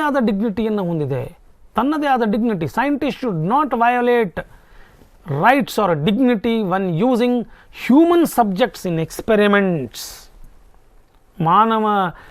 ಮಾನವನನ್ನೇ ಒಂದು ವಿಷಯ ವಸ್ತುವನ್ನಾಗಿ ಬಳಸ್ಕೊಂಡಾಗ ಅವುಗಳನ್ನು ವಿತ್ ರೆಸ್ಪೆಕ್ಟ್, ಡಿಗ್ನಿಟಿ ಬಳಸಬೇಕು. ಕೋವಿಡ್-19 ಪೀರಿಯಡಲ್ಲೂ ಕೂಡ ಇಂಥ ಹಲವಾರು ಉದಾಹರಣೆಗಳು ನಮ್ಮ ಕಣ್ಣು ಮುಂದೆ ಬಂದವು. ಬಳ್ಳಾರಿ ಜಿಲ್ಲೆಯಲ್ಲಿ ಒಂದಿಷ್ಟು ಕರೋನಾ ಡೆತ್ ಆದಂಥವರಿಗೆ ಶವ ಸಂಸ್ಕಾರದಲ್ಲಿ ಮರ್ಯಾದೆಯನ್ನು ತೋರಿಸದೇ ಇರತಕ್ಕಂಥದ್ದು. ಬೆಂಗಳೂರು ಗ್ರಾಮೀಣ ಮತ್ತು ಬೆಂಗಳೂರು ನಗರ ಪ್ರದೇಶಗಳಲ್ಲೂ ಕೂಡ ಇಂಥದೊಂದಿಷ್ಟು ಘಟನೆಗಳು ನಡೆದಾಗ ರಾಜ್ಯದ ಎಲ್ಲ ಜನ ಅದನ್ನು ಪ್ರತಿಭಟಿಸಿದರು. ಅದಕ್ಕೆ ಜೀವ ಇಲ್ಲ ನಿಜ, ಆದರೆ ಆ ದೇಹಕ್ಕೆ, ನಿರ್ಜೀವ ದೇಹಕ್ಕೆ, ಪಾರ್ಥಿವ ಶರೀರ ಅಂತ ಕರಿತೇವೆ ನಾವು ಅದಕ್ಕೆ. ಆ ಪಾರ್ಥಿವ ಶರೀರಕ್ಕೆ ಸಿಗಬೇಕಾದ ಅಂತಿಮ ನಮನಗಳು, ಅಂತಿಮ ಶ್ರದ್ಧಾಂಜಲಿಗಳು, ಅಂತಿಮ ಮರ್ಯಾದೆಗಳು ಸಲ್ಲಲೇಬೇಕು. ದರ್ ಇಸ್ ಅ ಡಿಗ್ನಿಟಿ, ಒಂದು ರೆಸ್ಪೆಕ್ಟ್ ಬೇಕು. Care when using dum in experiments. ಪ್ರಯೋಗಗಳಲ್ಲಿ ನಾವು ಅವುಗಳನ್ನು ಬಳಸಬೇಕಾದಾಗೂ ಕೂಡ ಅವುಗಳನ್ನು ಆ ಮಾನವನನ್ನೇ ನಾವು ಸಬ್ಜೆಕ್ಟ್ ಅಂತ ತಿಳ್ಕೊಂಡು ಯಾವಾಗ ಬಳಸ್ತಾ ಇರ್ತೀವಿ, ಒಂದು ಡಿಗ್ನಿಟಿ, ಕೇರ್ಫುಲ್ನೆಸ್ ಇರಬೇಕು. Respect for subjects. ಅದು ಪ್ರಾಣಿಗಳಿಗೂ ಅಪ್ಲೈ ಆಗ್ತದೆ, ಗಿಡಗಳಿಗೂ ಅಪ್ಲೈ ಆಗ್ತದೆ. ಯಾವ ರೀತಿ ಏನಾದ ಟಕ ಕೊಯ್ದ ಇಟ್ಟ ಹೋದ ಅಂತಂದರೆ ಅರಣ್ಯ ಹಾಳಾಗುತ್ತೆ. ಪ್ರಾಣಿಗಳು ಕೂಡ ಅವು ಕೂಡ ನಮ್ಮಂಗೆ ಜೀವ ಇದ್ದದ್ದು, ನರಳುತ್ತವೆ, ನೋವಾಗ್ತದೆ. ಎಲ್ಲೋ ಒಂದು ಕಡೆ ನಾವು ಹಿಂಗೆ ಹೋಗ್ತಾ ಆಕ್ಸಿಡೆಂಟ್ನಲ್ಲಿ ಒಂದು ನಾಯಿ ನಮ್ಗೆ ಟಚ್ ಆದರೆ ಅಯ್ಯೋ ಟಚ್ ಮಾಡಿಬಿಟ್ನಲ್ಲ ಅಂತ ಅನಿಸಿರುತ್ತೆ. ಅಂಥ ಫೀಲಿಂಗ್ಸ್ ಇರ್ತದೆ. ಆ ಹೊತ್ತಿನಲ್ಲಿ ಅವುಗಳಿಗೆ ಮರ್ಯಾದೆಯನ್ನು, ಅಂದರೆ ಆವಿಷ್ಕಾರವನ್ನು, ನಿಮ್ಮ ಪ್ರಯೋಗಗಳನ್ನು ಕಂಡಕ್ಟ್ ಮಾಡಬೇಕಾದಾಗ ಅವುಗಳಿಗೆ ಕೊಡಬೇಕಾದಂಥ ಮರ್ಯಾದೆಯನ್ನು ಸೂಕ್ತವಾಗಿ ನೀಡುವುದು ಅತ್ಯಂತ ಅನಿವಾರ್ಯ. ಮತ್ತು ಇದು ಸೈಂಟಿಫಿಕ್ ಕಾಂಡಕ್ಟ್ನ ಒಂದು ಭಾಗ ಅಂತ ಅನ್ನೋದನ್ನು ಪ್ರತಿಪಾದಿಸಲಿಕ್ಕೆ ನಾನು ಇಷ್ಟಪಡ್ತೇನೆ. ಇನ್ನು ಆಬ್ಜೆಕ್ಟಿವಿಟಿ ಇನ್ ರಿಸರ್ಚ್ ಬಗ್ಗೆ ನಾವು ತುಂಬ ಜಾಸ್ತಿ ಮಾತಾಡೋಣ. ಆಬ್ಜೆಕ್ಟಿವಿಟಿ ಏನಿದು ಸೈನ್ಸ್ ರಿಸರ್ಚಲ್ಲಿ ಆಬ್ಜೆಕ್ಟಿವಿಟಿ ಹೆಂಗೆ? ಆಲ್ರೆಡಿ ಒಂದು ಟಾಪಿಕ್ನ ನಾವು ಮಾತಾಡಿ ಆಗಿಬಿಟ್ಟಿದೆ. Honesty in research. ಆನೆಸ್ಟ್ ಆಗಿರಬೇಕು. ಎದರಲ್ಲಿ ಕೆಲವರು ಗೈಡ್ಗೆ ಮಾತ್ರ ಆನೆಸ್ಟ್ ಇರ್ತಾರೆ, ಬರ್ತಾರೆ ಸರ್ ಆನೆಸ್ಟ್, ಏನು ಇವರೇ ಆನೆಸ್ಟ್ ಅನ್ನೋ ಹೆಸರು ಇವ್ರು ನೋಡೇ ಇಟ್ಟಿದ್ದಾರೆ ಅನ್ನೋಂಗಾಗಿರ್ತದೆ. ಹೌದಲ್ಲ? Honesty doesn't refer only to the mentor or the guide. Honesty to the subject, honesty to the topic.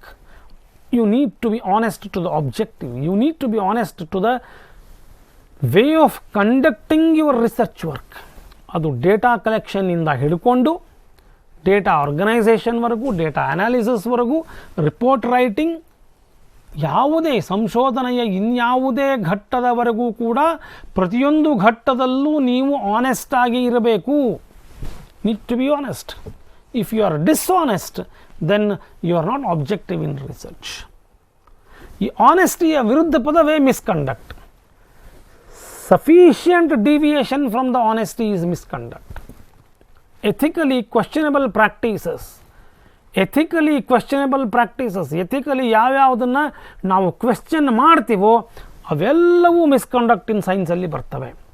ಓ ಇದು ಹಿಂಗಾ, ಇದನ್ನು ಯಾವ ರೀತಿ ಮಾಡಿದ್ರಿ, ಇದು ಅನ್ಯಾಯ ಅಲ್ವಾ ಈ ರೀತಿ ಮಾಡಿದ ಪ್ರಯೋಗ, ಅದು ಎಸ್ ಅಂತ ಆದರೆ ಮಿಸ್ಕಾಂಡಕ್ಟ್ ಇನ್ ಸೈನ್ಸ್ ರಿಸರ್ಚ್ಗೆ ಹೋಗಿಬಿಡ್ತದೆ. ಮಿಸ್ಕಾಂಡಕ್ಟ್, ಅದಕ್ಕೆ ಅವಕಾಶವನ್ನು ಕಳಿಸ್ಕೊಡ್ಬಾರ್ದು. They should not be any misconduct in research.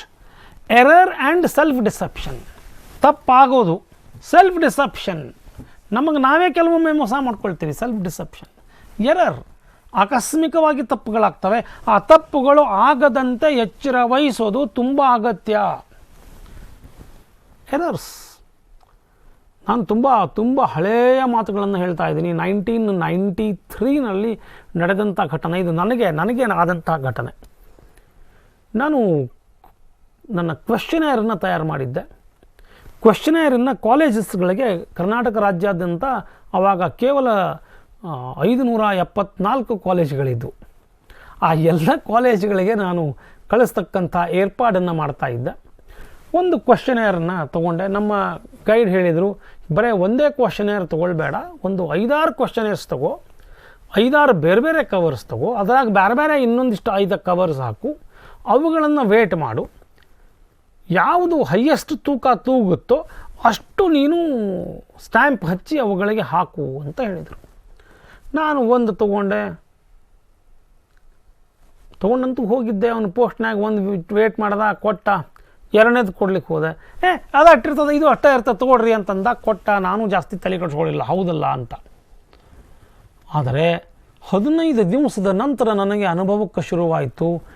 ಎಲ್ಲೆಲ್ಲಿ ಕಂಪ್ಯೂಟರೈಸ್ಡ್ ವೆಯ್ಟೇಜಸ್ಗಳಿದ್ವೋ ಯಾವ್ಯಾವ ಪೋಸ್ಟ್ ಆಫೀಸಲ್ಲಿ 1993 ಅಂದರೆ ಆವಾಗಿನ ಜಿಲ್ಲಾ ಕೇಂದ್ರಗಳಲ್ಲಿ ಎಲ್ಲ ನನಗೆ ಮೇಲ್ಸ್ ಹೊಳ್ಳಿ ಬಂದು. 16 ರೂಪಾಯಿ ಸ್ಟ್ಯಾಂಪ್ ಹಚ್ಚಿದ್ದೆ, 16 ರೂಪಾಯಿ ಸ್ಟ್ಯಾಂಪ್ ಒಳಗೆ ಇಟ್ಟಿದ್ದೆ. ಆವಾಗನೇ ನಾನಿಲ್ಲಿ 32 ರೂಪಾಯಿ ಕೊಟ್ಟು ಬಿಡಿಸ್ಕೋಬೇಕಾಯ್ತು. ಅದನ್ನು ಸಣ್ಣ ತಪ್ಪು, ನಾನು ಮಾಡಿದ ಒಂದು ಸಣ್ಣ ತಪ್ಪು ನನಗೆ ಸರಿಸುಮಾರು 20-25 ಸಾವಿರ ರೂಪಾಯಿ ನಷ್ಟವನ್ನು ಉಂಟು ಮಾಡಿತು. ನಾನು ಅವಾಗ ಅಂದ್ಕೊಂಡೆ, ಹೌದಲ್ಲ, ಯಾಕೆ ಹಂಗಾಯಿತು ಅಂತಂದರೆ ಪೇಪರ್ದ ಥಿಕ್ನೆಸ್ ವೇರಿಯೇಷನ್ ಇರ್ತದೆ, ಪೋಸ್ಟಲ್ ಕವರ್ದ ಥಿಕ್ನೆಸ್ ವೇರಿಯೇಷನ್ ಇರ್ತದೆ. ನಾನು ಯಾವುದೋ ನೋಡಿದ್ದು ತೆಳ್ಳಂದಿತ್ತು, ಅದು ದಾಟ್ಕೊಂಡು ಹೋಗಿಬಿಡ್ತು. ಎಲ್ಲೆಲ್ಲಿ ಪೇಪರ್ ವೇರಿಯೇಷನ್ಸ್ಗಳು ಜಾಸ್ತಿ ಇತ್ತೋ ಅಲ್ಲಲ್ಲಿ ಇಂತಹ ಸಮಸ್ಯೆ ಉದ್ಭವ ಆಯಿತು. ನಾನು ಮೊದಲೇ ಅದನ್ನು ವಿಚಾರ ಮಾಡ್ಕೊಂಡು ಬಿಟ್ಟಿದ್ರೆ 18 ರೂಪಾಯಿನೋ 20 ರೂಪಾಯಿನೋ ಸ್ಟ್ಯಾಂಪ್ ಹಚ್ಚಿಬಿಟ್ಟಿದ್ರೆ ನಾನು ಇಷ್ಟೆಲ್ಲವನ್ನು ಮಾಡೋ ಕೆಲಸನೇ ಉಳಿತಾ ಇರಲಿಲ್ಲ. ಬಟ್ ಅನಿವಾರ್ಯ. Error will lead to certain things. Bias in research, ಸಂಶೋಧನೆಯಲ್ಲಿ ನಾವು ಯಾವುದೋ ಒಂದು ಪರವಾಗಿ ಇರ್ತೀವಿ. ಬಯಾಸ್ ಪ್ರೂವ್ ಮಾಡಬೇಕಾಗಿರ್ತದೆ. ಕೆಲವು ವರ್ಷಗಳ ಹಿಂದೆ ನನಗೆ ಗುಲ್ಬರ್ಗಾದಲ್ಲಿ ಒಂದಿಷ್ಟು ಮೆಡಿಕಲ್ ಸ್ಟೂಡೆಂಟ್ಸ್ ಬಂದರು. ಅವರು ಒಂದು ಥೀಸಸ್ದ ರಿಪೋರ್ಟ್ ಅನಾಲಿಸಿಸ್ ಮಾಡು ಅಂತ ಹೇಳಿದರು, ಹೈಪೋಥಿಸಿಸ್ ಟೆಸ್ಟಿಂಗ್. ನಾನು ಹೈಪೋಥಿಸಿಸ್ ಟೆಸ್ಟಿಂಗ್ ಮಾಡಿ ಕೊಟ್ಟಾಗ, sir this is not the answer we were expecting. ಅವ್ರದ್ದು ಟಾಪಿಕ್ ಏನಿತ್ತು ಅಂತಂದರೆ infancy death rate is more in government hospitals. Infancy death rate is quite low in private hospitals ಅನ್ನೋದು ಅವ್ರ ವಾದ. ನೀವೇನು ಹೇಳ್ತೀರಿ ಇದಕ್ಕೆ? ಮಕ್ಕಳು ಹುಟ್ಟಿದ ತಕ್ಷಣ ಸಾಯುವ ರೇಟು ಸರ್ಕಾರಿ ಆಸ್ಪತ್ರೆಗಳಲ್ಲಿ ಜಾಸ್ತಿ, ಪ್ರೈವೇಟ್ ಹಾಸ್ಪಿಟಲ್ಗಳಲ್ಲಿ ಕಮ್ಮಿ. ಅಂಕಿ ಸಂಖ್ಯೆಗಳನ್ನು ನೋಡಿದಾಗ ನಿಜ, ಕರೆಕ್ಟ್. ಆದರೆ ನಾನು ಅವ್ರಿಗೆ ಕೇಳಿದೆ ಪ್ರಶ್ನೆ, ನೋಡಿ ನೀವು ಕೊಡೋ ಡೇಟಾ ಅಂಥದ್ದು ಯಾವುದನ್ನು ಪ್ರೂವೇ ಮಾಡ್ತಾ ಇಲ್ವಲ್ಲ ನನಗೆ ಅಂತ. There is no relationship. ಅಂಥದ್ದನ್ನು ಯಾವುದನ್ನು ಪ್ರೂವ್ ಮಾಡ್ತಾ ಇಲ್ಲ. ಪ್ರೈವೇಟ್ ಹಾಸ್ಪಿಟಲ್ನಲ್ಲೂ ಅಷ್ಟು ಜನ ಸಾಯ್ತಾ ಇದ್ದಾರೆ, ಗೌರ್ಮೆಂಟ್ ಹಾಸ್ಪಿಟಲ್ನಲ್ಲೂ ಅಷ್ಟು ಜನ no no no sir, I want this. They are biased. They want to prove that private hospitals are doing better than the government hospitals. Then I said, I need these data. ಏನು ಆ ಬಾಣಂತಿ, ಆ ಮಗುವನ್ನು ಹೆತ್ತ ತಾಯಿ pregnancy 0 ಸ್ಟೇಜ್ನಿಂದನೂ ಸರ್ಕಾರಿ ಆಸ್ಪತ್ರೆಗೆ ತೋರಿಸ್ತಾ ಇದ್ಲ. ಸ್ಕ್ಯಾನಿಂಗು ಇನ್ಯಾವುದೋ 9 ತಿಂಗಳವರೆಗೆ ಅವಳ ಎಂಟೈರ್ ಚೆಕಪ್ಪು ಅದೇ ಪ್ರೈವೇಟ್ ಹಾಸ್ಪಿಟಲ್ಲಿ ಅಥವಾ ಅದೇ ಸರ್ಕಾರಿ ಹಾಸ್ಪಿಟಲಲ್ಲಿ ಆಯಿತಾ? ಆ ಪ್ರೆಗ್ನೆಂಟ್ ವುಮನ್ ಡೆಲಿವರಿಗೆ ಯಾವ ಡಾಕ್ಟರ್ ಹತ್ರ ತೋರಿಸಿದ್ಲು, ಎಲ್ಲಿ ಡೆಲಿವರಿ ಆಯಿತು? ಸರ್ಕಾರಿ ಆಸ್ಪತ್ರೆಗೆ ಡೆಲಿವರಿಗೆ ನಂತರ ಬಂದ್ಲ, ಡೆಲಿವರಿ ಆದ ನಂತರ ಬಂದ್ಲ, ಅಥವಾ ಡೆಲಿವರಿ ಆಗುವ ಕ್ರಿಟಿಕಲ್ ಸಂದರ್ಭ ಇದ್ದಾಗ ಬಂದ್ಲ? Sir, why these are required? I told them, see many of us we prefer private nursing homes, maternity homes. Maternity homes don't want a bad name. ಅದು ರಿಸ್ಕ್ ಫ್ಯಾಕ್ಟರ್ ಒಂದ ತಕ್ಷಣ ಕೈ ಎತ್ತಿ ಬಾಗಿಲ ಹಾಕಿಬಿಡ್ತಾರೆ ಸರ್ಕಾರಿ ಆಸ್ಪತ್ರೆಗೆ ಹೋಗಿ ಅಂತ. ಅನಿವಾರ್ಯವಾಗಿ ಅವರೆಲ್ಲರೂ ಸರ್ಕಾರಿ ಆಸ್ಪತ್ರೆಗೆ ಬರ್ತಾರೆ. ಬಂದು 1 ಗಂಟೆನಲ್ಲೋ ಅರ್ಧ ಗಂಟೆನಲ್ಲೋ 1 ದಿವಸದಲ್ಲೋ ಆ ಮಗು ಸಾಯ್ತದೆ. ಅಕೌಂಟ್ ಸರ್ಕಾರಿ ಆಸ್ಪತ್ರೆಗೆ ಬಿತ್ತು. ಆದರೆ ಆ ತಾಯಿ ಮೊದಲಿನಿಂದಲೂ ತೋರಿಸ್ಕೊಳ್ತಾ ಬಂದಿರೋದು ಪ್ರೈವೇಟ್ ನರ್ಸಿಂಗ್ ಹೋಮಲ್ಲಿ. ಮತ್ತು ಇನ್ಫನ್ಸಿ ರೇಟ್ ಇಲ್ಲಿ, ಡೆತ್ ರೇಟ್ ಇಲ್ಲಿ ಜಾಸ್ತಿ ಅಂತ ಕ್ಲೇಮ್ ಮಾಡೋದು ಹೆಂಗೆ? Bias research, conflicts of interest, ವಿರುದ್ಧ ಇರ್ತವೆ. ನಾನು PhD ಮಾಡಬೇಕು, ಇಂಟ್ರೆಸ್ಟ್ಗಳು ಕಾನ್ಫ್ಲಿಕ್ಟ್ ಇರ್ತವೆ. ಇದನ್ನೇ ನಾನು ವೈ ಅಂತ ಪ್ರೂವ್ ಮಾಡಬೇಕು, ಇದನ್ನೇ ತಪ್ಪು ಅಂತ ತೋರಿಸಬೇಕು ಅನ್ನೋದಿರ್ತದೆ. We need to be open. We have already discuss that. Data management, ಯಾವಾಗ ನಾವು ಒಂದು ಸಂಶೋಧನೆಯನ್ನು ಮಾಡ್ತೇವೆ, ನಮ್ಮ ಡೇಟಾ, ಯಾವ ಡೇಟಾ ರೆಕಾರ್ಡ್ ಮಾಡ್ತೇವೆ, 5 ಸಲ 3 ಸಲ 4 ಸಲ ರೆಕಾರ್ಡ್ ಮಾಡ್ತೇವೆ, ಅವು ಡೇಟಾ ಶುಡ್ ಬಿ ವೆರಿಫೈಯಬಲ್. ಮತ್ತು ಅವುಗಳನ್ನು ಪ್ರಿಸರ್ವ್ ಮಾಡೋದು ಕೂಡ ಅಷ್ಟೇ ಇರ್ತದೆ. ಪ್ರತಿಯೊಂದು ಡೇಟಾ ಬೇಕಾಗ್ತದೆ. ಇದ್ಯಾಕೆ ಬೇಕು ಡೇಟಾ ಅವರಿಗೆ? ನಾನು ಬರೀ ಟೇಬಲ್ನಾಗ ಕೊಟ್ಟಿದ್ದೀನಲ್ಲ ಅಂಥೇಳಿ ಇಲ್ಲಿ ಇರೋ ಡೇಟಾನೇ ಒಂದು, ಅಲ್ಲಿ ಡೇಟಾ ಕೊಟ್ಟಿರೋ ಡೇಟಾನೇ ಇನ್ನೊಂದಾಗಿದ್ದರೆ there is no link between these two, leads to some suspicion. ಅದಕ್ಕೆ ಡೇಟಾ ಮ್ಯಾನೇಜ್ಮೆಂಟ್ ಪರ್ಫೆಕ್ಟ್ ಆಗಿರಬೇಕು, ಕ್ಲೀನ್ ಆಗಿರಬೇಕು, ಓಪನ್ ಆಗಿರಬೇಕು. ಇನ್ನು ಸೈಂಟಿಫಿಕ್ ಪಬ್ಲಿಕೇಷನ್ನಿಗೆ ಬಂದಾಗ ಸಾಕಷ್ಟು ಎಥಿಕಲ್ ಇಶ್ಯೂಸ್ಗಳಿದ್ದಾವೆ. ನಾವು ಏನು ಬರಿತೀವೋ ಅದೆಲ್ಲವೂ ನೊಬೆಲ್ ಪ್ರಶಸ್ತಿಗೆ ಅರ್ಹ ಅಂತ ಭಾವಿಸಿಬಿಟ್ಟಿದ್ದೀವಿ ನಾವು. ನಾನೊಂದು ಅಕ್ಷರ ಬರದೆ ಅಂತಂದರೆ, ನಾನೇನು ಜೈಮಿನಿಗೆ, ಕುಮಾರವ್ಯಾಸನಿಗೆ, ವಾಲ್ಮೀಕಿಗೆ, ಲಕ್ಷ್ಮೀಶನಿಗೆ ಕಮ್ಮಿ ಇಲ್ಲ. ನಾನು ಬರೆಯೋದು ಒಂದೇ ಸಲ. ವೇದವ್ಯಾಸ ದೇವರು ಹೇಳ್ತಾರೆ, ಗಣೇಶ ಒಂದು ಕತೆ ಬರ್ಕೋಬೇಕಲ್ಲೋ, ನೀ ಕತೆ ಹೇಳ್ತೀನಿ, ನೀವು ಒಬ್ಬನೇ ಕತೆ ಬರ್ಕೊಳ್ಳಿಕ್ಕೆ ಯೋಗ್ಯ ಆದವನು, ಇನ್ಯಾರೂ ಬರ್ಕೊಳ್ಳಿಕ್ಕೆ ಆಗೋದಿಲ್ಲ ಅಂತ ಹೇಳ್ತಾರೆ ಮಹಾಭಾರತದ ಕಥೆಯನ್ನು. ಗಣೇಶ ಒಂದು ಪ್ರಶ್ನೆ ಅಡ್ಡಗಾಲು ಹಾಕ್ತಾನೆ, ಗುರುಗಳೇ ನಾನು ಕತೆ ಬರ್ಕೊಳ್ತೀನಿ, ಕಂಡೀಷನ್ ಏನು ಅಂತಂದರೆ ನನ್ನ ಪೆನ್ ಖಾಲಿ ನಿಂದಿರಬಾರ್ದು, ಓಡ್ತಾನೆ ಇರ್ಬೇಕು ಹಾಗೆ. ಈಗ ಟೆಸ್ಟ್ ಮಾಡಿ, ಸರ ನೀವು ಇಷ್ಟೆಲ್ಲ ಸೈನ್ಸ್ ಅಂತ ಮಾತಾಡಿದಿರಲ್ಲ, ಅವ್ನು ಟೆಸ್ಟ್ ಮಾಡೋಣ ಬರ್ರಿ, ಎಲ್ಲಿ ಆಯ್ತು, ಯಾವ ಕಡೆ ಆಯ್ತು, ಯಾವ ಪ್ಲೇಸ್ನಾಗ ಆಯ್ತು, ಯಾವ ಕುರ್ಚಿ ಮೇಲೆ ಎಲ್ಲೆಲ್ಲಿ ಕೂತಿದ್ರು, ಅದು ಐತಿಹ್ಯ, ನಂಬಿಕೆ ಹೇಳ್ತಾ ಇದ್ದೀನಿ ಅಷ್ಟೇ, ನಿಮಗೆ ಹೇಳ್ತಾ ಇದ್ದೀನಿ. ಹಾಗೆ ನಡೀತಾ ಇತ್ತು. ನಾವು ಕೂಡ ನಮ್ಮನ್ನೆಲ್ಲರನ್ನು ಅದೇ ಸ್ಟೇಜಲ್ಲಿ ಅಂತ ತಿಳ್ಕೊಂಡ್ಬಿಟ್ಟಿದ್ದೀವಿ. ನಾವು ಬರೆದ್ವಿ ಅಂತಂದರೆ ಅದು ನೊಬೆಲ್ ಪ್ರೈಸ್ ಬಂದೇ ಬಿಡಬೇಕು, ನಾಳೆ ಪಬ್ಲಿಷ್ ಆಗಬೇಕು. ಯಾವುದೇ ಜರ್ನಲ್ಲು ರಾತ್ರಿ ಪಬ್ಲಿಷ್ ಆಗಲ್ಲ. ಇದನ್ನು ತಾವು ತಿಳ್ಕೊಂಡ್ರೆ ನೂರಾರು ಮಟ್ಟಿಗಿನ ಎಥಿಕಲ್ ಇಶ್ಯೂಸ್ಗಳನ್ನು ನಿಮ್ಮಷ್ಟಕ್ಕೆ ನೀವೇ ಸಾಲ್ವ್ ಮಾಡಬಹುದು. Objectivity in publications, it takes time. ನೀವು ನಿಮ್ಮ ಆರ್ಟಿಕಲನ್ನು ಸಬ್ಮಿಟ್ ಮಾಡ್ತೀರಿ, ಆರ್ಟಿಕಲನ್ನು ಎಡಿಟರ್ ಮೊದಲು ಒಮ್ಮೆ ನೋಡ್ತಾರೆ, ಅದನ್ನು ನೋಡಿ ಅವರು ಇದನ್ನು ಪಬ್ಲಿಷ್ ಮಾಡಬಹುದಾ ಮಾಡಬಾರದಾ ಅನ್ನೋದನ್ನು ಡಿಸೈಡ್ ಮಾಡ್ತಾರೆ. ಇದರ ಯೋಗ್ಯತೆಯನ್ನು ಡಿಸೈಡ್ ಮಾಡಿ ಎಡಿಟರ್ ಇನ್ನಿಬ್ಬರು ರೆಫರೀಸ್ ಕಳಿಸ್ತಾರೆ, ಇದನ್ನು ಮೌಲ್ಯಮಾಪನ ಮಾಡಿ ಅಂತ. ಮೌಲ್ಯಮಾಪಕರು ಅದನ್ನು ಮೌಲ್ಯಮಾಪನ ಮಾಡ್ತಾರೆ. ಆರ್ಟಿಕಲ್ ಹೆಂಗಿದೆ ಏನಿದೆ ಅಂತ ತಮ್ಮ ಒಪಿನಿಯನ್ ತಿಳಿಸ್ತಾರೆ. ಆ ಒಪಿನಿಯನ್ನ ಎಡಿಟರ್ ನಿಮಗೆ ಕಮ್ಯುನಿಕೇಟ್ ಮಾಡ್ತಾರೆ, ಹಿಂಗಿದೆ, ಇದನ್ನು ಮತ್ತೊಮ್ಮೆ ರಿವೈಸ್ ಮಾಡಿಕೊಡಿ ಅಂತ. ನೀವು ಅದನ್ನು ರಿವೈಸ್ ಮಾಡಿಕೊಟ್ಟದ್ದನ್ನು ತಿರ್ಗಾ ಮತ್ತು ಅವ್ರಿಗೆ ಕಳಿಸ್ತಾರೆ. ನೋಡಿ, ನೀವಿಂಥ ಪ್ರಶ್ನೆ ಕೇಳಿದ್ರಿ, ಇವರು ಹಿಂಗೆ ಬರೆದು ಕೊಟ್ಟಿದ್ದಾರೆ, ಆರ್ ಯು ಸ್ಯಾಟಿಸ್ಫೈಡ್ ಅಂತ ಕೇಳ್ತಾರೆ. ಎಸ್, ಐ ಆಮ್ ಸ್ಯಾಟಿಸ್ಫೈಡ್ ಅಂತಂದರೆ ನಿಮ್ಮ ಪತ್ರಿಕೆ ಅಡ್ಮಿಟ್ ಆಗ್ತದೆ ಮತ್ತು ಅದು ಪಬ್ಲಿಷ್ ಆಗ್ತದೆ. ಕೆಲವು ಮಂತ್ಲಿ ಅವೆ, ಕೆಲವು ಫೋರ್ಟ್ ನೈಟ್ಲಿ ಅವೆ, ಕೆಲವು 6 ಇಯರ್ಲಿ ಅವೆ, ತ್ರೀ ಮಂತ್ಸ್ಗೊಮ್ಮಿದೆ, 6 ಮಂತ್ಸ್ಗೊಮ್ಮಿದೆ, ಇಯರ್ಲಿ ಒಮ್ಮಿದೆ. ಕೆಲವು ಆನ್ಲೈನ್ ಜರ್ನಲ್ಸ್ಗಳು ಕೊಡ್ತಾವೆ 24/7. 5 ಗಂಟೆಗೆ ಈಗ ಸುಮಾರು ಟೈಮು ಒಂದು 12:15 ಅಂತ ಅಂದ್ಕೊಳ್ಳೋಣ. ನೀವು 12:30ಕ್ಕೆ ನೀವು ನಿಮ್ಮ ಆರ್ಟಿಕಲನ್ನು ಕಳಿಸಿರಿ ಅಂತಂದರೆ 12:45ಕ್ಕೆ ಅದು ವೆಬ್ಸೈಟಲ್ಲಿ ಬಂದುಬಿಡ್ತದೆ. ನಿಮ್ಗೊಂದು 5,000 10,000 ರೂಪಾಯಿ ಚಾರ್ಜ್ ಮಾಡ್ತಾರೆ. ನೀವು ಖುಷಿಯಿಂದ ತುಂಬ್ತೀರಿ, ಅದನ್ನು ಟ್ವಿಟ್ಟರಲ್ಲಿ ಎಲ್ಲೆಲ್ಲೋ ಹಾಕ್ಕೊಳ್ತೀರಿ. ನಾನು ಅಲ್ಲಿ ಪಬ್ಲಿಷ್ ಮಾಡಿದೆ, ಇಂಥ ಜರ್ನಲ್ ಆಕ್ಸೆಪ್ಟ್ ಆಯಿತು, ಅದು ಹಾಕ್ಕೊಂಡ ತಕ್ಷಣವೇ ಶುರುವಾಗ್ತವೆ. Thumbs up, congratulations, proud of you ಶುರುವಾಗ್ತವೆ ಎಲ್ಲ. But no use, because there are many publication issues which we should deal with in scientific conduct. ನಿಮ್ಮ ಸಂಶೋಧನೆಯ ಪತ್ರಿಕೆ ಒರಿಜಿನಲ್ ಆಗಿರಬೇಕು, ಯಾವುದೋ ಒಂದು ಜರ್ನಲಲ್ಲಿ ಅದು ಪ್ರಕಟಿಸುವ ಶಕ್ತಿಯನ್ನು ಹೊಂದಿರಬೇಕು, ಅವರು ಬೇಕಾದ ದತ್ತಾಂಶವನ್ನು ನೀಡುವ ಸಾಮರ್ಥ್ಯವನ್ನು ನೀವು ಹೊಂದಿರಬೇಕು.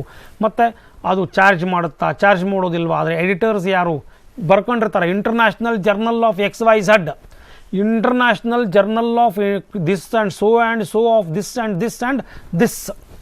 ಆ ಟೈಟಲ್ಗಳೇ ಅದ್ಭುತ ಇರ್ತವೆ. ಅವನ್ನೇ ನೋಡಿಬಿಟ್ರೆ ನಮಗೆ ಓಪ್ಪ ಇದು ಇಂಟರ್ನ್ಯಾಷನಲ್ಲಿ ಅಂತ ಅನಿಸ್ಕೊಳ್ತದೆ. ಬಟ್ ಅವು ಯಾವುದೋ ಬಿಜಾಪುರದ ಯಾವುದೋ ಒಂದು ರಸ್ತೆಯಲ್ಲಿ, ಶೋಲಾಪುರದ ಇನ್ಯಾವುದೋ ರಸ್ತೆಯಲ್ಲಿ, ಬಾಗಲಕೋಟದ ಮತ್ಯಾವುದೋ ರಸ್ತೆಯಲ್ಲಿ, ಗುರುಗಾಂವದ ಮತ್ತಿನ್ಯಾವುದೋ ಹಳೆಯ ಪಾನ್ ಬೀಡ ಅಂಗಡಿಗಳಲ್ಲಿ ಆ ಜರ್ನಲ್ಸ್ಗಳು ಪಬ್ಲಿಷ್ ಆಗ್ತಾ ಇದ್ದಾವೆ ಅನ್ನುವ ಕಟು ಸತ್ಯವನ್ನು ನಿಮ್ಮೆದುರಿಗೆ ಇಡ್ತಾ ಇದ್ದೀನಿ. ಅವೆಲ್ಲವೂ ಪ್ರಿಡೇಟರಿ ಜರ್ನಲ್ಸ್. ಆ ಜರ್ನಲ್ ವರ್ತ್ ಇದೆಯಾ ಇಲ್ವಾ ಅನ್ನೋದನ್ನು ನೋಡದೆ ಕಣ್ಣು ಮುಚ್ಚಿ ನೀವು ಕಳಿಸ್ತಾ ಇದ್ದೀರಿ. ಪಬ್ಲಿಕೇಶನ್ಸ್ಗಳನ್ನು ನೀವೇನು ಕಳಿಸ್ತೀರಿ ಯಥಾವತ್ತಾಗಿ ಅದು ಪ್ರಕಟ ಆಗಿದೆ ಅಂತಂದರೆ ದೇವರಾಣಿ ಅಥವಾ ದೇವರನ್ನ ನಂಬದೇ ಇದ್ದರೆ ನೀವು ಏನೇನು ನಂಬುತ್ತೀರಿ ಅದರ ಮೇಲೆ ಆಣಿ ಅದು ಯೋಗ್ಯವಲ್ಲದ ಜರ್ನಲ್ಲು. ನಿಮ್ಮ ಆರ್ಟಿಕಲ್ಲು ಕೂಡ ಅಯೋಗ್ಯವಾದದ್ದು. ನಾನು ಎಷ್ಟೋ ಆರ್ಟಿಕಲ್ಸ್ಗಳನ್ನು ನೋಡ್ತಾನೆ ನನ್ನದೇ ಸಬ್ಜೆಕ್ಟ್ ಫೀಲ್ಡಲ್ಲಿ. ಎಷ್ಟು ಮಿಸ್ಟೇಕ್ಸ್ ಇರ್ತವೆ, ಒಂದೇ ಒಂದು ಪೇಜಲ್ಲಿ ಒಂದು 50 ಮಿಸ್ಟೇಕ್ಸ್ ಇರ್ತವೆ. ಅವ್ರದ್ದು ಇಂಡೆಕ್ಸು ಅಥವಾ ಅವರ ಇಂಪ್ಯಾಕ್ಟ್ ಫ್ಯಾಕ್ಟರು ಅಥವಾ ಇನ್ಯಾವುದೋ ಎಷ್ಟೆಷ್ಟೋ ಇರ್ತವೆ ಜರ್ನಲದ್ದು.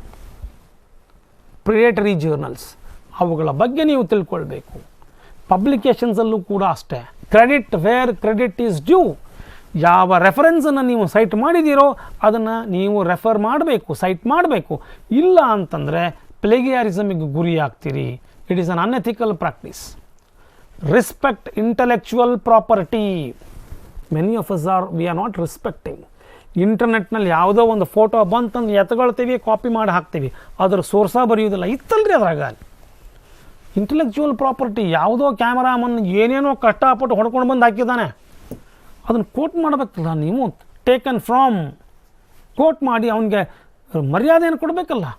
V are not doing it. Science, media and the public. ವಿಜ್ಞಾನ, ಮಾಧ್ಯಮ, ಜನತೆ, ಇವು ಮೂರೂ ಕೂಡಿದರೆ ಒಳ್ಳೆಯದಾಗ್ತದೆ. ಯಾವುದಾದ್ರೂ ಒಂದು ಡಿವಿಯೇಟ್ ಆದರೆ ಅವ್ಯವಸ್ಥೆಯ ಆಗರ ಆಗ್ತದೆ. ನಿನ್ನೆ ಒಂದೆರಡು ಎಕ್ಸಾಂಪಲ್ಸ್ಗಳನ್ನು ನೋಡಿದ್ವಿ. ಒಂದು ನೂತನ ಆವಿಷ್ಕಾರವನ್ನು ಪ್ರೆಸ್ ಕಾನ್ಫರೆನ್ಸ್ ಮುಖಾಂತರ ಅವರು ಹೇಳ್ತಾರೆ ಅಂತಂದರೆ press conference is not a place.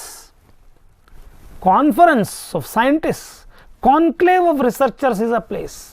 Or a scientific journal is a place where you publish your article and show that yes, it has been published. Prove ಮಾಡಿ. That's the way. Science, ವಿಜ್ಞಾನ, ಮಾಧ್ಯಮಕ್ಕೂ ತನ್ನದೇ ಆದ ಹೊಣೆಗಾರಿಕೆ ಇದೆ. ಅದು ಹೊಣೆಗಾರಿತಕ್ಕಂತನದಿಂದ ವರ್ತಿಸದಿದ್ದರೆ ಯಾವುದೇ ಆವಿಷ್ಕಾರಗಳು, ಒಳ್ಳೆಯ ಆವಿಷ್ಕಾರಗಳು ಕೆಟ್ಟಾಗ್ತವೆ, ಕೆಟ್ಟ ಆವಿಷ್ಕಾರಗಳು ಒಳ್ಳೆಯ ಆಗ್ತವೆ, ಜನತೆಯನ್ನು ನೇರವಾಗಿ ಮುಟ್ಟೋದಿಲ್ಲ. ಇನ್ನು ಜನಸಾಮಾನ್ಯರು ಆವಿಷ್ಕಾರಗಳನ್ನು ಅವುಗಳ ಸ್ವರೂಪದಲ್ಲಿ ಅರ್ಥ ಮಾಡ್ಕೊಳ್ಳದೇ ಇದ್ದರೆ ಅದರ ಪ್ರತಿಫಲವನ್ನು ಪಡೆಯೋದಿಲ್ಲ.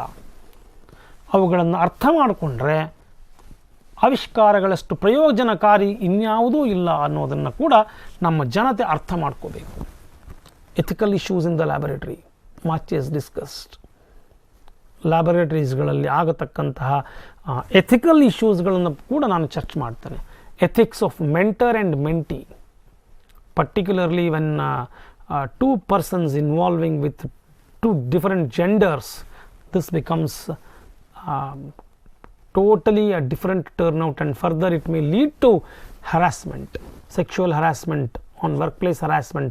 ಇವೆಲ್ಲ ಕಾನೂನುಗಳು ಇದರ ಚೌಕಟ್ಟಿನಲ್ಲೇ ಇವು ಬಂದಿದ್ದಾವೆ ಅನ್ನೋದನ್ನು ಕೂಡ ನಿಮ್ಮೆದುರಿಗೆ ನಾನು ಇಡಲಿಕ್ಕೆ ಇಷ್ಟಪಡ್ತೇನೆ. ರಿಪೋರ್ಟಿಂಗ್ ಮಿಸ್ಕಾಂಡಕ್ಟ್, ಸಾಕಷ್ಟು ಡಿವಿಯೇಷನ್ಸ್ಗಳಿರ್ತವೆ.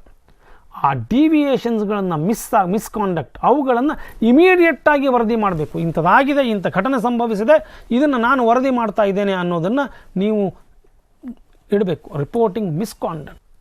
ಟೀಚಿಂಗ್ ಆ್ಯಂಡ್ ರಿಸರ್ಚ್, ಇಲ್ಲೂ ಕೂಡ ಹಲವಾರು ಎಥಿಕ್ಸ್ಗಳಿದ್ದಾವೆ. ಟೀಚಿಂಗನ್ನು ಎಫೆಕ್ಟಿವ್ ಆಗಿ ಮಾಡ್ತಾ ಇರ್ತೀವಿ, ಟೀಚಿಂಗಲ್ಲಿ ಏನು ಹೇಳಿದ್ದೇವೆ ಅದನ್ನು ಸಂಶೋಧನೆಯಲ್ಲಿ ನಾವು ಉಪಯೋಗಿಸ್ಕೊಳ್ತಾ ಇಲ್ಲ. ಸಂಶೋಧನೆಯಲ್ಲಿ ಏನಾಗ್ತಾ ಇದೆ, ಟೀಚಿಂಗಿಗೂ ಮತ್ತು ಸಂಶೋಧನೆಗೂ ಪೂರಕವಾದಂಥ ವಾತಾವರಣ ಇರಬೇಕು.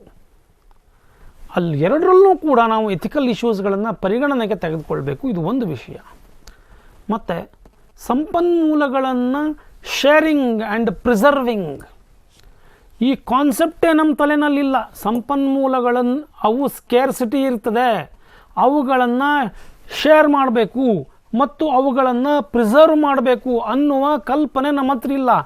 ಇದೆಯಾ ಯೂಸ್ ಮಾಡು, ಇಲ್ಲ ಹಾಳಾಯಿತು. ಇನ್ಯಾವಾಗೂ ಆ ಸಂಪನ್ಮೂಲ ಬೇಕಾದಾಗ ನಮಗೆ ಸಂಪನ್ಮೂಲ ಸಿಗೋದಿಲ್ಲ. Preserved resource is a value asset to you. ಬೇಕು, ಅದು ಉಪಯೋಗಕ್ಕಾಗಿಲ್ಲ ತೆಗೆದಿಡಿ, ಮುಂದೆ ಇನ್ಯಾವುದಕ್ಕೋ ನಿಮ್ಮ ಸಂಶೋಧನೆಗೆ ಅದು ಬೇಕಾಗ್ತದೆ. ನೀವು ಅದನ್ನು ಇನ್ನೊಬ್ಬರ ಜೊತೆ ಹಂಚ್ಕೊಳ್ಳಿ, ಉಪಯೋಗ ಆಗುತ್ತೆ.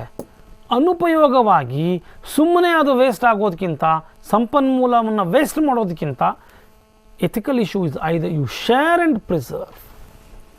ಹಾಗೆ ಮತ್ತೆ ಅದೇ ಪ್ರಶ್ನೆಗಳು. Research on human subjects, research on animal subjects. ಮಾನವನ ಮೇಲೆ, ಪ್ರಾಣಿಗಳ ಮೇಲೆ ನೀವು ಸಂಶೋಧನೆಯನ್ನು ನಡೆಸಬೇಕಾದಾಗ ಕಲ್ಚರ್, ಸೋಷಿಯೋ ಎಕನಾಮಿಕ್ ಕಲ್ಚರ್ ಮತ್ತು ಇನ್ನುಳಿದಂತಹ ಎಥಿಕಲ್ ಕನ್ಸಿಡರೇಷನ್ಸ್ಗಳು ಎಲ್ಲದಕ್ಕೂ ಅಪ್ಲೈ ಆಗ್ತದೆ. ಡಿಗ್ನಿಟಿ, ಆ ಬಾಡಿಗೆ, ಅದು ಮನುಷ್ಯಂದಿರಲಿ ಅಥವಾ ಪ್ರಾಣಿದಿರಲಿ, ಅದಕ್ಕೆ ನೀಡಬೇಕಾದ ಮರ್ಯಾದೆಯನ್ನು ಮತ್ತು ಗೌರವವನ್ನು, ಅದಕ್ಕಾಗಿಯೇ UGC ಹಲವಾರು ಮಾನದಂಡಗಳನ್ನು ರೂಪಿಸಿದೆ. ಲ್ಯಾಬೊರೇಟರೀಸ್ಗಳಲ್ಲಿ ಪ್ರಾಣಿಗಳನ್ನು ನೀವು ಉಪಯೋಗ ಮಾಡುವ ಕುರಿತಂತೆ ಹಲವಾರು ಮಾರ್ಗದರ್ಶಿ ಸೂಚನೆಗಳನ್ನು ಗೌರ್ಮೆಂಟ್ ತಂದಿದೆ. UGC ಅವುಗಳನ್ನು ಹೈಯರ್ ಎಜುಕೇಷನ್ ಇನ್ಸ್ಟಿಟ್ಯೂಷನಲ್ಲಿ ಯಾವ ರೀತಿ ಲ್ಯಾಬೊರೇಟರಿನಲ್ಲಿ ಅವುಗಳನ್ನು ಕಪ್ಪೆಗಳನ್ನು, ಮೊದಲು ನಮಗೆ ಜೀವಂತ ಕಪ್ಪೆಗಳನ್ನು ಹಿಡ್ಕೊಂಡು ಬಂದು ಕಟ್ ಮಾಡಿ ತೋರಿಸ್ತಾ ಇದ್ದರು. ಆದರೆ ಈಗ ಅದು ಬ್ಯಾನ್ ಆಗಿದೆ. ಈಗಿನ ಮಕ್ಕಳು ಬಹುಶಃ ಅದನ್ನು ಕಲೀಲಾರವು. ಅದು ಒದ್ದಾಡ್ತಾ ಇತ್ತು ಕಪ್ಪೆ. ನಾವೇ ಎಷ್ಟೋ ಸಲ ಕಪ್ಪೆ ಹಿಡಿಲಿಕ್ಕಾಗದೆ, ಮೀನು ಹಿಡಿಲಿಕ್ಕಾಗದೆ ಒದ್ದಾಡಿದ್ದೀವಿ, ನಗೆಪಾಟಲಿಗೆ ಗುರಿಯಾಗಿದ್ದೀವಿ. ಈಗ ಅದೆಲ್ಲವೂ ಇಲ್ಲ. ನಾವು they are showing us different ways of operating it. ಈ ಎಥಿಕ್ಸ್ಗಳು ದಿನದಿಂದ ದಿನಕ್ಕೆ, ವರ್ಷದಿಂದ ವರ್ಷಕ್ಕೆ ಬದಲಾಗ್ತಾ ಬಂದಿದೆ. ವಿಜ್ಞಾನಿ ಸಮಾಜದಲ್ಲಿ ಅತ್ಯಂತ ಬಹುಮುಖ್ಯವಾದ ಪಾತ್ರವನ್ನು ವಹಿಸ್ತಾನೆ. ಆತನಿಗೆ ಒಂದು ಸಾಮಾಜಿಕ ಹೊಣೆಗಾರಿಕೆ ಇದೆ. ಆತ ಯಾವುದೋ ಒಂದು ಕೋರ್ಟ್, ನ್ಯಾಯಾಲಯದಲ್ಲಿ ಒಬ್ಬ ಎಕ್ಸ್ಪರ್ಟ್ ಆಗಿ ತನ್ನ ತೀರ್ಪನ್ನು ಕೊಡ್ತಾನೆ. ಅದು ಸುಶಾಂತ್ ಸಿಂಗ್ ಮರ್ಡರ್ ಕೇಸ್ ಆಗಿರಬಹುದು, ಇನ್ಯಾವುದೋ ಡ್ರಗ್ ಕೇಸ್ ಆಗಿರಬಹುದು, ಮತ್ಯಾವುದೋ ಕೇಸ್ ಆಗಿರಬಹುದು.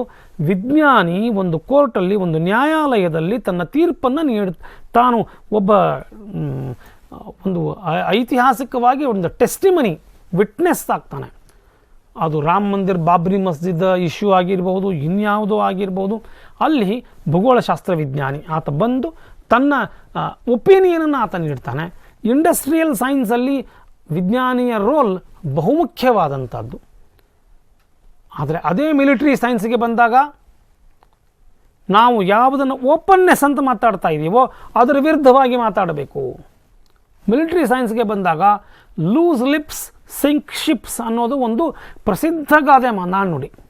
ಲೂಸ್ ಲಿಪ್ಸ್, ನೀವು ಏನೇನೋ ಮಾತಾಡಿದಿರಿ, ನಿಮ್ಮ ಶಿಪ್, ನಿಮ್ಮ ದೋಣಿ ಮುಳುಗಿತು ಅಂತಲೇ ಅರ್ಥ. ಅಂದರೆ ಅಲ್ಲಿ ಸೀಕ್ರೆಟ್ ಇಡಬೇಕು. ಮಿಲಿಟ್ರಿ ಸೈನ್ಸಲ್ಲೂ ಕೂಡ ನೀವು ರನ್ನಿಂಗ್ ಕಾಮೆಂಟ್ರಿ ಕೊಟ್ಕೊಂಡು yes I am going towards China, I am going towards Pakistan ಅಂತ ಹೇಳ್ಕೊತಾ ಹೋದರೆ ಅವ್ರು ಕಣ್ಣು ಮುಚ್ಕೊಂಡು ನಿದ್ದೆ ಮಾಡ್ತಿರ್ತಾರೆ. No chance. There is every chance that you will be finished first. There is a need to maintain discipline as far as research in military science is concerned. That's why ಪೋಖ್ರಾನನ್ನು ಮಾಡಬೇಕಾದಾಗ ನಾವು ಎಷ್ಟು ಕೇರ್ಫುಲ್ ಆಗಿದ್ವಿ. ವಿ ಮೇಂಟೈನ್ಡ್ ಎಷ್ಟು utmost silence ಇತ್ತು, ಎಷ್ಟು secrecy maintain ಮಾಡಿದ್ವಿ. ಅದಕ್ಕೆ ಕೊಟ್ಟ title Buddha smiles ಅಂತ, ಯಾರಿಗೂ ಗೊತ್ತಾಗಲ್ಲ ಅಂತ. ಪೀಪಲ್ ಅವರು ಯಾರೋ ಬಂದರು, ಒಂದು ಚಿಟ್ಟಿನಲ್ಲಿ ಬರೆದಿದ್ರು ವಾಜಪೇಯಿ ಅವ್ರಿಗೆ ಚಿಟ್ಟಿನಲ್ಲಿ ಬುದ್ಧ ಸ್ಮೈಲ್ಸ್ ಅಂತ. Then Vajpayee stood up and said we have successfully conducted Pokhran ಅಂತ ಅನೌನ್ಸ್ ಮಾಡಿದರು. ಸಭೆ ಪಾರ್ಲಿಮೆಂಟ್ ಜರುಗುವಾಗಲೇ ನೀವು ರನ್ನಿಂಗ್ ಕಾಮೆಂಟ್ರಿ ಕಟ್ಕೊಂಡು ಮಾಡೋಕ್ಕಾಗುತ್ತಾ? ಇಂಥ ಕೆಲಸಗಳನ್ನು ಮಾಡಲಿಕ್ಕಾಗೋದಿಲ್ಲ. That's why in military science you need to maintain secrecy. Public funding of research. ಯಾವುದೇ ವಿಜ್ಞಾನಿ ತನ್ನ ಸ್ವಂತ ಹಣದಿಂದ ಸಂಶೋಧನೆಯನ್ನು ಮಾಡಲಿಕ್ಕಾಗೋದಿಲ್ಲ. ಸಮಾಜದ, ರಾಜ್ಯದ, ದೇಶದ ಯಾವುದೋ ಒಂದು ಫಂಡಿಂಗ್ ಏಜೆನ್ಸಿಯ ಹಣ ಇರ್ತದೆ, ಅದಕ್ಕೆ ಅವನು ಅಕೌಂಟೇಬಲ್ ಆಗಿರ್ತಾನೆ. ಹೀಗಾಗಿ ಆ ಹೊಣೆಗಾರಿಕತ್ವ ಆ ವಿಜ್ಞಾನಿಯ ಮೇಲೆ ಇದೆ. ಇನ್ನುಳಿದಂತೆ ಸಾಮಾಜಿಕ, ರಾಜಕೀಯ, ಮೋರಲ್ ಎಥಿಕ್ಸ್ಗಳು ಏನೇನು ಪ್ರಾಕ್ಟೀಸಸ್ಗಳಲ್ಲಿವೆಯೋ ಅವೆಲ್ಲವುಗಳನ್ನು ಕೂಡ ಒಬ್ಬ ವಿಜ್ಞಾನಿ ಅಗತ್ಯವಾಗಿ ನಾನು ವಿಜ್ಞಾನಿ ಅಂತ ಹೇಳಿದ ತಕ್ಷಣ ನೀವು ಹಲವಾರು ಜನ ಇಲ್ಲಿ ಸಮಾಜ ವಿಜ್ಞಾನಿಗಳಿದ್ದೀರಿ, ಕಾಮರ್ಸ್ನವರಿದ್ದೀರಿ, ಎಜುಕೇಷನ್ನವರಿದ್ದೀರಿ, ಇದು ನಮಗೆ ಸಂಬಂಧಪಟ್ಟಿದ್ದಲ್ಲ ಅಂತಲ್ಲ. ಅವೆಲ್ಲವೂ ವಿಜ್ಞಾನಗಳೇ. ಸ್ಟ್ರಕ್ಚರ್ಡ್ ಆಗಿ ನೀವು ಯಾವುದನ್ನು ಅಭ್ಯಾಸಿಸ್ತಾ ಇದ್ದೀರಿ ರಿಸರ್ಚಲ್ಲಿ, ಅವೆಲ್ಲವೂ ಸೈಂಟಿಫಿಕ್ ಕಂಡಕ್ಟ್, ಅವೆಲ್ಲವೂ ನಿಮಗೆ ಅಪ್ಲೈ ಆಗ್ತದೆ. ಹೀಗಾಗಿ ನಿಮಗೆ ನಿಮ್ಮದೇ ಆದಂಥ ಹೊಣೆಗಾರಿಕತ್ವ ಇದೆ ಅಂತ ಹೇಳ್ತಾ, there is no rational scientific basis of ethics. There is an ethical basis of science and rationalism. Initiate awareness of the scientific fraternity, especially the younger community, and ignite a debate in the community. ಎಥಿಕ್ಸ್ಗಳ ಬಗ್ಗೆ, scientific ಕಾಂಡಕ್ಟ್ದ ಬಗ್ಗೆ ನಾವು ಯಾರ್ಯಾರು ಸಂಶೋಧನೆಯನ್ನು ಮಾಡ್ತಾ ಇದ್ದೀವಿ, ನಮ್ಮ ಹತ್ರ ಒಂದು ಬಹುದೊಡ್ಡ ಚರ್ಚೆ ಆಗಬೇಕು. Communicating ethical practices in education, teaching, outreach and governance of science. Let live and let live. ನೀವು ಬದುಕ್ರಿ, ಇನ್ನೊಬ್ಬರನ್ನೂ ಬದುಕಲಿಕ್ಕೆ ಬಿಡ್ರಿ. Live and let live is the only answer to all these perspecting problems. Scientific conduct ಅಂದ ತಕ್ಷಣ ನೀವು ಬದುಕಬೇಕು, ನೀವು dignified ಆಗಿ ಬದುಕಬೇಕು. ಅದೇ ರೀತಿ ಇನ್ನೊಬ್ಬರನ್ನೂ ಕೂಡ ಡಿಗ್ನಿಫೈಡ್ ಆಗಿ ಬದುಕಲಿಕ್ಕೆ ಬಿಡಬೇಕು. ಮತ್ತು ಎಲ್ಲವುಗಳನ್ನು ಹಲವಾರು ಚೌಕಟ್ಟುಗಳ ಮಧ್ಯೆ ಮಾಡಬೇಕು ಅಂತ ಹೇಳ್ತಾ, ಈ ಉಲ್ಲೇಖಗಳನ್ನು ಇಟ್ಕೊಂಡು ನಾನು